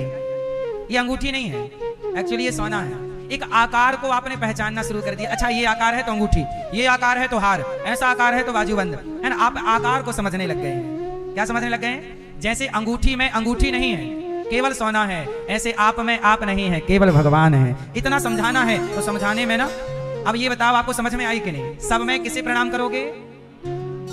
ए मोबाइल वाली मैया। अच्छा मैया बोली मैं तो मोबाइल में भी भगवान देख रही हूं। अच्छा तो सुनो, भगवान सब में है। अब ये बात कौन समझा रहा? सुखदेव जी। किसे समझा रहे हैं? परीक्षित जी। वही मैंने आपको समझाई, पर थोड़ा सा मैंने विस्तार से समझाया ताकि आपको समझ में आए। अब दूसरी बात सुखदेव जी समझा रहे हैं। सुखदेव जी ने तो केवल कह दिया चीराणि किम पथि नशन्ति दिशन्ति भिक्षाम नैवांग्रिपाः परव्रतः सरितोऽप्यसुष्यन् वृद्धा गुहा किमजितोऽवति नोपसन्नान् कस्मात् भजन्ति कवयो धन दुर्मदान्धान्। सुखदेव जी ने तो इतना कह दिया, अब इसे समझाना पड़ेगा। ये क्या कहना चाह रहा है ये श्लोक? ये श्लोक सुखदेव जी ये कहना चाहते हैं कि परीक्षित बेटा पैसा कमाओ। कितना कमाना चाहिए? अब देखो यहाँ पर कई लोग क्या कहते हैं, गुरुजी हमारे पास बहुत पैसा है, बहुत कुछ है, शांति नहीं है। आप बताइए, आप लोगों के पास भी पैसा है, सब कुछ दिया है ईश्वर ने, पर आपके जीवन में बताओ शांति पर्याप्त है कि कम लगती है? शांति है कि कम है? चलो फिर आपके लिए चैप्टर नहीं सुनाएंगे क्योंकि ऑलरेडी है, इसलिए आगे बढ़ते हैं इसको, क्योंकि तो आपके पास है। वो सुनाएंगे जिस ज्ञान की आपको आवश्यकता है, जो ऑलरेडी है उसे कहने की जरूरत। कौन अशांत है? हाँ अच्छा, मैया का नाम ही शांति है। अच्छा इस तरह से शांति है घर में। क्यों भैया, आपके जीवन में शांति है? हाँ, आप लोगों के जीवन में, हमारी सेना के जीवन में शांति। आप ही देश के रक्षक हैं, सेवक हैं। हमारी सेना ही हमारे देश की जान है। हमारे सैनिकों के लिए ताली बजाइए एक बार। हमारी सेना ही हमारी देश की जान है। जय जवान जय किसान, ये दो से ही देश टिका हुआ है। तो चलिए अब आपको शांति कैसे मिलेगी? आप में से कितने लोगों के जीवन में शांति है? जिनके जीवन में है हाथ उठाओ। आपके जीवन में नहीं है शांति? शांति नहीं है? शांति सुनो, शांति जीवन में क्यों नहीं है? शांति सबके जीवन में है, परंतु चली कहां गई? तो सुनो, एक दिन क्या हुआ, मास्टर जी पढ़ा रहे थे, बच्चों से कहा बच्चों शांति के साथ बैठो, शांति के साथ बैठो। एक लड़का खड़ा हुआ, बोले गुरुजी आज शांति तो आई नहीं, गंगा के साथ बैठ जाऊं? हाँ। तो शांति, जीवन में शांति चाहिए तो क्या करना होगा? तो सुनिएगा, शांति चाहिए तो सुनो, एक ही दोहा सुनाऊंगा, उसमें पूरा उत्तर मिलेगा। गौधन, बोलो मेरे संग, गौधन, गजधन, बाजधन और रतन धन खान, जब आवे संतोष धन सब धन धूरी समान। शांति चाहिए तो क्या करें? जितना मालिक ने दिया है, विधाता ने, उसमें संतोष रखें। क्या रखें? एक भिखारी बैठा मंदिर के बाहर, एक बहुत बड़े डॉक्टर साहब मंदिर आए। अब देखना जरा ध्यान से सुनना, शांति की बात क्या है, आपको लगेगा कि वास्तव में शांति क्या है। एक भिखारी था मंदिर के बाहर, डॉक्टर साहब बहुत पैसे वाले बड़े डॉक्टर आए मंदिर दर्शन करने भगवान का। अब दर्शन करके लौटे तो भिखारी, भैया 10 रुपए दीजिए, 10 रुपए। डॉक्टर साहब बोले कि सुनो भिखारी, मैं बड़ा आदमी हूं, मेरे से थोड़ा ज्यादा मांग, 10 रुपए मांग के मेरी इंसल्ट मत कर। अच्छा, भिखारी बोला तो 100 रुपए दीजिए आप। अरे 100 रुपए क्या मांग रहा, मैं बहुत बड़ा आदमी हूँ, थोड़ा ज्यादा मांग। भिखारी बोला अच्छा तो आप एक काम करिए, मुझे 1000 दीजिए, 1000 रुपए। डॉक्टर साहब बोले क्या बात कर रहा, मैं बहुत बड़ा आदमी हूँ, 1000 रुपए मांग के क्या मेरा नाम खराब कर रहा, बड़ा कुछ मांग। अच्छा तो फिर आप मुझे 1 लाख रुपए दीजिए। डॉक्टर बोले 1 लाख में क्या होगा, तेरा घर भी नहीं आएगा, मैं बड़ा आदमी हूँ भाई, थोड़ा ज्यादा मांग। भिखारी बोला अच्छा तो फिर आप मुझे 10 लाख दे दीजिए। अरे 10 लाख में भी तेरा घर नहीं आएगा आज की महंगाई में, ज्यादा मांग। अच्छा तो 50 लाख दीजिए। 50 लाख में चलो छोटा मोटा घर तो आ जाएगा, लेकिन तेरा काम धंधा सेट नहीं हो पाएगा, बड़ा आदमी हूं मैं, थोड़ा ज्यादा मांग। भिखारी बोला तो 1 करोड़। डॉक्टर साहब बोले कि देख अभी भी मौका है, 1 करोड़ में कुछ नहीं हो पाएगा तेरा, मैं बहुत बड़ा आदमी हूं, क्या तू 1 करोड़ रुपए मांग रहा मेरे से, ज्यादा मांग। तो ऐसा करिए आप 10 करोड़ दे दीजिए। चल ठीक है, अब तेरी जब तू बढ़ ही नहीं रहा है तो चल। चेक निकाला, डॉक्टर साहब ने साइन कर दिया, 10 करोड़ ये ले, अपने खाते पे लगा लेना, पर एक शर्त है, ये खाली कागज है, यहाँ साइन कर, खाली कागज में यहाँ नीचे। मैंने तुझे 10 करोड़ दे दिए, खुश? हाँ महाराज मैं बहुत खुश। अब ऐसा कर कि जो तेरे पास है वो तू मुझे देगा। गरीब आदमी भिखारी बोला मेरे पास कुछ नहीं है। डॉक्टर साहब बोले कुछ तो होगा, जो कुछ है उसके लिए साइन करके, जो आज से तेरा वो सब कुछ मेरा, चल साइन कर। साइन कर लिया। अब भिखारी को लगा कि यार 10 करोड़ मिले हैं, मेरे पास तो कुछ है ही नहीं, ये लेगा क्या, साइन कर दिया। डॉक्टर साहब चले गए। अब उस आदमी ने 10 करोड़ पाए तो उसने अपना बंगला लिया और अपनी गाड़ी ली और बढ़िया ठाट बाट से रहने लग गया। एक दिन डॉक्टर साहब का फोन आया, सुनो हॉस्पिटल आओ जरा। हाँ हाँ अभी आ रहा हूं, आपका तो बड़ा एहसान है। वो आदमी दौड़ा, भिखारी दौड़ा दौड़ा आया, अपनी खुद की मर्सिडीज से आया, खुद की गाड़ी से आया। हाँ डॉक्टर साहब बताइए क्या बात है? हाँ लेट जाओ, वो क्या है कि अमेरिका से कॉल आया है, बहुत बड़े आदमी है, उनके बेटे की किडनी फेल हो गई है, तो हमें आपकी किडनी चाहिए, लेट जाओ। अरे डॉक्टर साहब क्या बात कर रहे हो, किडनी हम दे देंगे तो मर नहीं जाएंगे? डॉक्टर साहब ने कहा चीटिंग नहीं, कागज में साइन किया था ना, जो आज से तेरा है वो मेरा, तेरी दोनों किडनी मेरी हैं और दोनों आंख भी मेरी हैं। ये तेरी आंख है ना, आगे कोई कस्टमर आएगा, ग्राहक आएगा, तेरी आंख भी तुझे देना पड़ेगा, साइन है तेरा। अब डॉक्टर साहब ने लिटाया और लिटाया उसकी किडनी, बोले किडनी निकलेगी तेरी? अरे डॉक्टर साहब हमारी किडनी मत निकालो, हम मर जाएंगे, आप हमारी किडनी ले लोगे, आंख ले लोगे। डॉक्टर साहब बोले तेरे घुटने के जो पार्ट है ना वो भी काम आएंगे, घुटना कटोरी वो भी बिक जाती है। डॉक्टर साहब हम चलेंगे कैसे? अरे भाई पैसा तू कह रहा था मेरे पास कुछ नहीं है, कुछ नहीं है, आज देख तेरे पास ये किडनी तेरी 2 करोड़ की, मतलब कोई सामान्य आदमी 2 करोड़ में ले लेगा, मैं बहुत बड़ा आदमी उसको 5 करोड़ की सेल कर रहा हूँ एक किडनी, तेरी दोनों किडनी से मेरा 10 करोड़ वसूल हो जाएगा, फिर तेरी आंखों के भी करोड़ों वसूल करूंगा।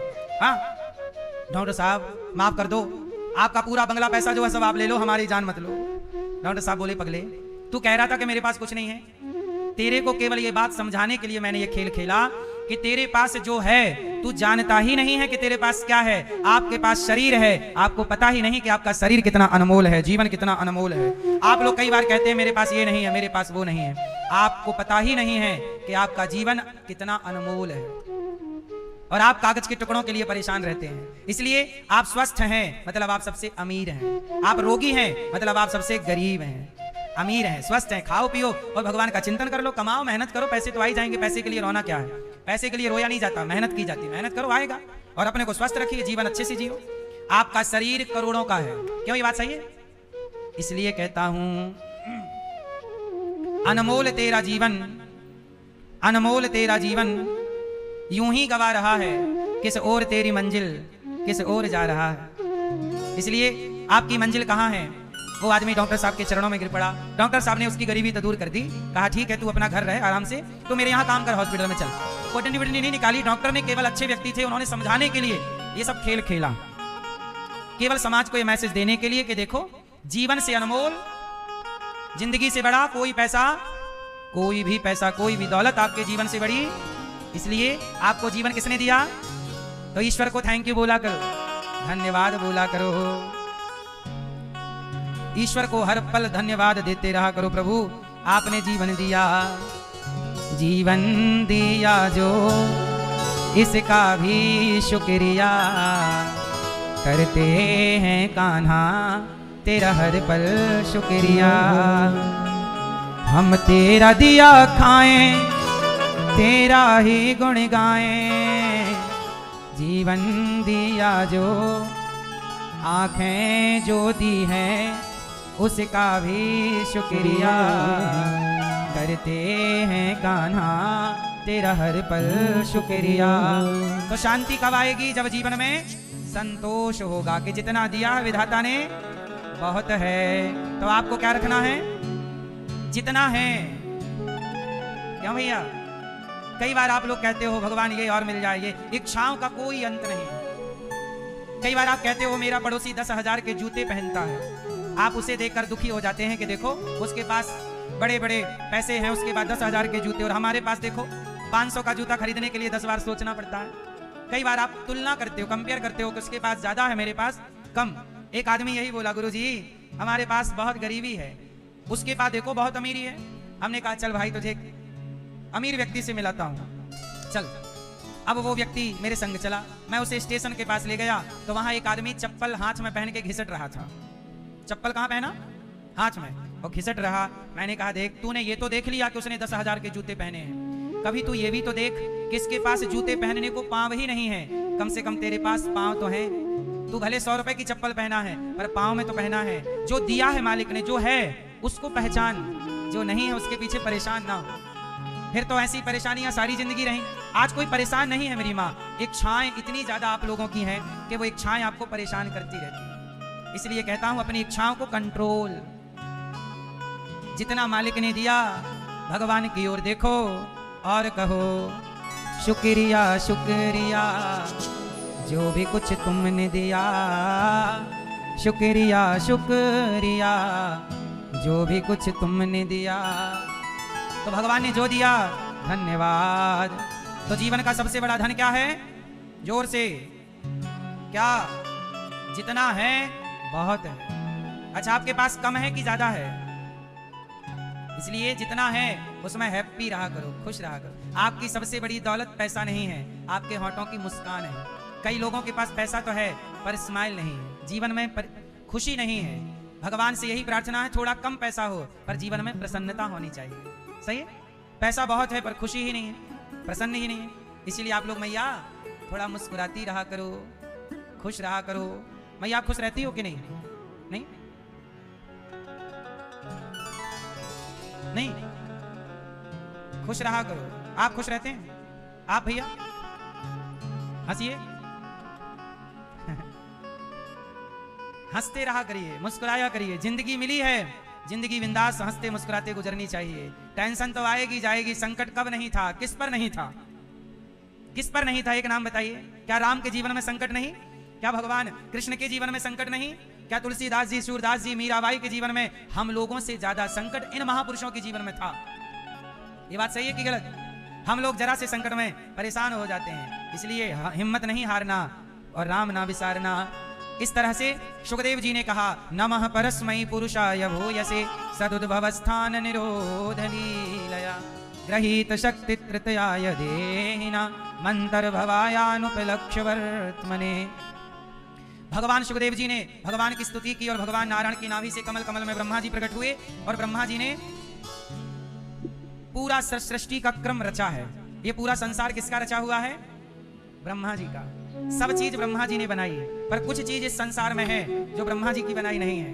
क्या बता सकते हैं वो क्या चीज है जो ब्रह्मा की बनाई नहीं है? बताओ वो क्या है जिसे ब्रह्मा ने नहीं बनाया और वो यहाँ है, इस संसार में है? क्या? सब चीज किसने बनाई? ब्रह्मा जी ने। पर एक चीज ब्रह्मा जी ने नहीं बनाई, बताओ क्या? क्या मैया? क्या है?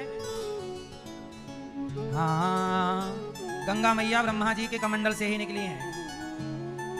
सुनो, इस संसार में सब कुछ ब्रह्मा की बनाई सृष्टि है, कुछ चीजें छोड़कर, जिसमें से एक कमल है। कमल क्या? कमल किसने बनाया? ब्रह्मा जी ने नहीं, भगवान नारायण की नाभि से क्या निकला? कमल। तो पहले सृष्टि हुई कमल की, फिर सृष्टि हुई ब्रह्मा जी की, फिर ब्रह्मा जी ने कमल की पंखुड़ी पर ही सृष्टि रची। तो ब्रह्मा जी ने कमल नहीं बनाया। ये कमल इसलिए भगवान नारायण के हाथ में क्या है? एक हाथ में कमल, शंख चक्र गदा और पद्म, कमल। जैसे नारियल है, नारियल, नारियल को किसने बनाया? नारियल ब्रह्मा जी की सृष्टि नहीं है और भगवान नारायण की भी सृष्टि नहीं है। नारियल को बनाया है विश्वामित्र जी ने। किसने बनाया? विश्वामित्र जी, वही जो राम जी को लेकर के गए थे सीता स्वयंवर में। विश्वामित्र जी मौजूद थे वहां पर, वही जिनके कहने से अहिल्या का उद्धार हुआ। ये वही विश्वामित्र जी हैं जिन्होंने भगवान राम को दिव्य अस्त्र शस्त्र दिए थे, वही विश्वामित्र जी। विश्वामित्र जी का एक शिष्य है त्रिशंकु। उसके लिए अलग स्वर्ग की रचना की थी, अलग सृष्टि करने लग गए थे। तो ब्रह्मा जी की सृष्टि से अलग सृष्टि, गुस्सा आ गया संत जी को कि मैं भी कर सकता हूं सृष्टि अलग, और सृष्टि की रचना की विश्वामित्र जी ने। तो नारियल, नारियल क्या है, इसलिए नारियल बना, उसके बाद उससे मनुष्य का ही निर्माण होना था। लेकिन बाद में भगवान नारायण ने रोक दिया कि भाई ये सृष्टि का ऐसा ना करो, व्यवस्था बिगड़ जाएगी। तो ये नारियल बस रह गया। इसलिए नारियल में देखो बाल होते हैं, जटा, और नारियल में देखना 2 आंखें होती हैं, मतलब वो छोटा बच्चा नहीं बनता माँ के पेट में। तो नारियल, कच्चे नारियल में पानी, जैसे माँ के पेट में पानी भरा होता है, पानी की थैली में एक बच्चे का निर्माण होता है 9 महीने, ऐसे नारियल की खोपड़ी में भी अंदर पानी होता है, कच्चा नारियल पानी, उसमें सब। तो आगे की रचना हो उसके पहले रोक दिया गया, तो उतना ही रह गया। इसलिए हम सनातनी मंदिरों में नारियल तोड़ते हैं। तो नारियल तोड़ने से क्या होता है, जैसे मुसलमान लोग बकरे की बलि चढ़ाते हैं, तो हम लोग बोले कि ना भाई, जीवों की हत्या करना पाप है, पर नारियल तोड़ दो तो यह भी एक प्रकार की बलि हो जाएगी, और ये बलि किसी की हत्या भी नहीं होगी, खून भी नहीं बहेगा, दोष भी नहीं होगा, और ये भी एक संसार में एक आने वाली सृष्टि थी। तो नारियल विश्वामित्र जी की रची एक सृष्टि है। मनुष्य बनने वाला था तो वो आधा है, इसलिए ये बलि ही, इसलिए नारियल तोड़ना मतलब बलि चढ़ाना ही है। हमारे सनातन में भी बलि चढ़ती है, पर बलि का अर्थ बकरे से नहीं, खून बहाने से नहीं। हमारे यहाँ बलि कद्दू की भी होती है, कद्दू की बलि, कद्दू काट दिया जाए बलि हो गई, नारियल तोड़ दिया जाए बलि हो गई, क्योंकि यह भी एक सृष्टि है, जीव है, इसलिए ये सात्विक बलि है। ठीक है, इसकी इजाजत है। नारियल को बोला गया बाद में श्रीफल। नारियल को क्या बोला गया? अब जब नारियल की सृष्टि हुई तो विश्वामित्र जी ने रोक दी सृष्टि। जब रोक दी तो फिर कहा कि अब इसे स्वीकार कौन करेगा? तब लक्ष्मी जी प्रकट हुई, और लक्ष्मी जी ने कहा कि आज से ये सृष्टि जो आपने की, इसे मैं स्वीकार करती हूँ, ये मेरी, सब मेरी संतान, तो ये भी मेरी संतान। तो माँ भगवती ने इसे स्वीकार किया और अपना नाम दिया नारियल को, इसलिए श्री नाम लक्ष्मी जी का है, श्री जी, तो श्री, इसलिए नारियल को नाम मिला श्रीफल। ये कौन सा फल है? तो ये नारियल की उत्पत्ति की सृष्टि की कथा है। तो ये नारियल हमारे सनातन में पवित्र माना जाता है। तो ये ऋषि मुनियों की सृष्टि है। तो ब्रह्मा जी की सृष्टि से ऋषि मुनियों की सृष्टि अलग अलग है, थोड़ी सी अलग। जैसे धान बनाई ब्रह्मा जी ने, चावल भात, पर गेहूं बनाई विश्वामित्र जी ने। इसलिए जगन्नाथ जी में चावल का भोग लगता है, गेहूं का भोग नहीं लगता। जगन्नाथ जी को रोटी का भोग नहीं लगता, पता है आपको, है ना? पुराने भारत में चावल ही खाया जाता है। मुख्य हमारे भारत का भोजन क्या है? जैसे हर जगह क्या है? कढ़ी चावल, राजमा चावल, हर जगह क्या है? चावल, दाल चावल, ऐसे। तो चावल ही है हमारे यहाँ, उसे बोलते हैं भात, चावल। जगन्नाथ के भात को जगत बसारे, इसलिए सुदामा जी भगवान के यहाँ क्या लेकर गए? तो पुराना जो है वह खाद्य खाने में, जिसे अन्न कहते हैं, सप्त अन्न होते हैं ना, 7 अन्न, उन 7 अन्नों में गेहूं नहीं आता। तो गेहूं की सृष्टि अलग है। तो ये बहुत गहरी बातें हैं, आपकी जानकारी के लिए बस बता दी। तो ब्रह्मा जी ने सृष्टि की, और जब सृष्टि की तो सब कुछ बनाया। अब यहां पर परीक्षित जी ने भगवान सुखदेव जी से कहा कि प्रभु, भगवान का स्वभाव कैसा है, जरा हमें बताइए, प्रभाव कैसा है और स्वभाव दोनों बताइए। तो कहा कि भगवान का प्रभाव ऐसा है कि भगवान गीता सुनाते हैं और विराट रूप दिखाते हैं। प्रभाव ऐसा है कि रावण को मिटा देते हैं, पर स्वभाव ऐसा है कि विदुर जी के घर गए, कहा काकी जी बड़ी भूख लगी है, कुछ है? काकी जी बोली अच्छा लाई। तो भतुए की साग पक रही थी, पानी में उबल रही थी, जहाँ नमक था ना मिर्च ना मसाला, ला के परोस दिया। भगवान खा रहे, दुर्योधन की मेवा त्यागी, और साग विदुर घर खाई, सबसे ऊंची खा रहे हैं प्रेम से साग। काकी जी पेट नहीं भरा, कुछ और है? अच्छा मैं लाई। वो बगीचा गई, वो केला तोड़ कर ले आई, वो केला लाई, बैठ गई, टुकुर टुकुर कन्हैया को देख रही हैं, और फल भगवान को छिलका फेंक रही हैं, और मतलब फल केला फेंक रही हैं, और भाव में ऐसी डूब गई कि छिलका को फल समझकर कन्हैया को दे रही हैं, और मेरे प्रभु छिलकों का भोग लगा रहे हैं। किसका भोग लगाए? छिलका खा रहे हैं। खा गए। प्रभु आप तो रोक लेते ना कि काकी वो फल क्यों फेंक रही हो, वो दो, ये छिलका है। नहीं, भक्त जो देगा भगवान वो स्वीकार कर लेंगे। दुर्योधन के 56 भोग छोड़ दिए और काकी के छिलके खा रहे हैं। किसके भूखे हैं भगवान? अच्छा बताओ। हाँ, भाव के भूखे हैं भगवान, भाव के भूखे हैं भगवान। इसलिए क्या खिला रहे हो ये महत्वपूर्ण नहीं है, किस भाव से खिला रहे हो। इसलिए आप लोग भगवान को क्या खिलाओगे? नमक रोटी खिलाओ, पर भाव से खिलाओ। प्रभु जो है वो खिलाओ, प्रेम से खिलाओ। भाव का भूखा हूं मैं, भाव ही एक सार है, और भाव से भज ले मुझे तो भव से बेड़ा पार है।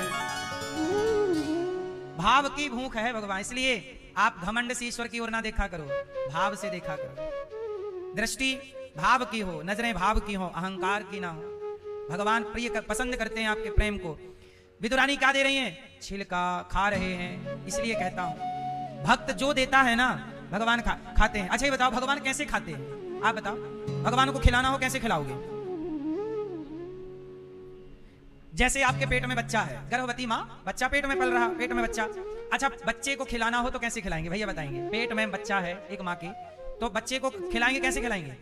हाँ, माँ को खिला दीजिए, बच्चे के पेट में अपने आप पहुंच जाएगा। ऐसे भगवान कैसे खाते हैं? जैसे माँ का खाया बच्चे के पेट में अपने आप पहुंच जाता है, ऐसे भक्तों का खाया भगवान के पेट में अपने आप पहुंच जाता है। इसलिए जब भगवान को भोग लगाना हो तो किसी गाय को भोग लगा दीजिए, किसी भूखे को भोजन करा दीजिए, वो भगवान तक पहुंचा है। इसलिए आप भोग थाल लगाओ, भोग लगाओ, ये भी एक क्रिया है, ठीक है, पर रियल में क्या जाता है? माँ का खाया ही बच्चे के पेट में रस के रूप में जाएगा।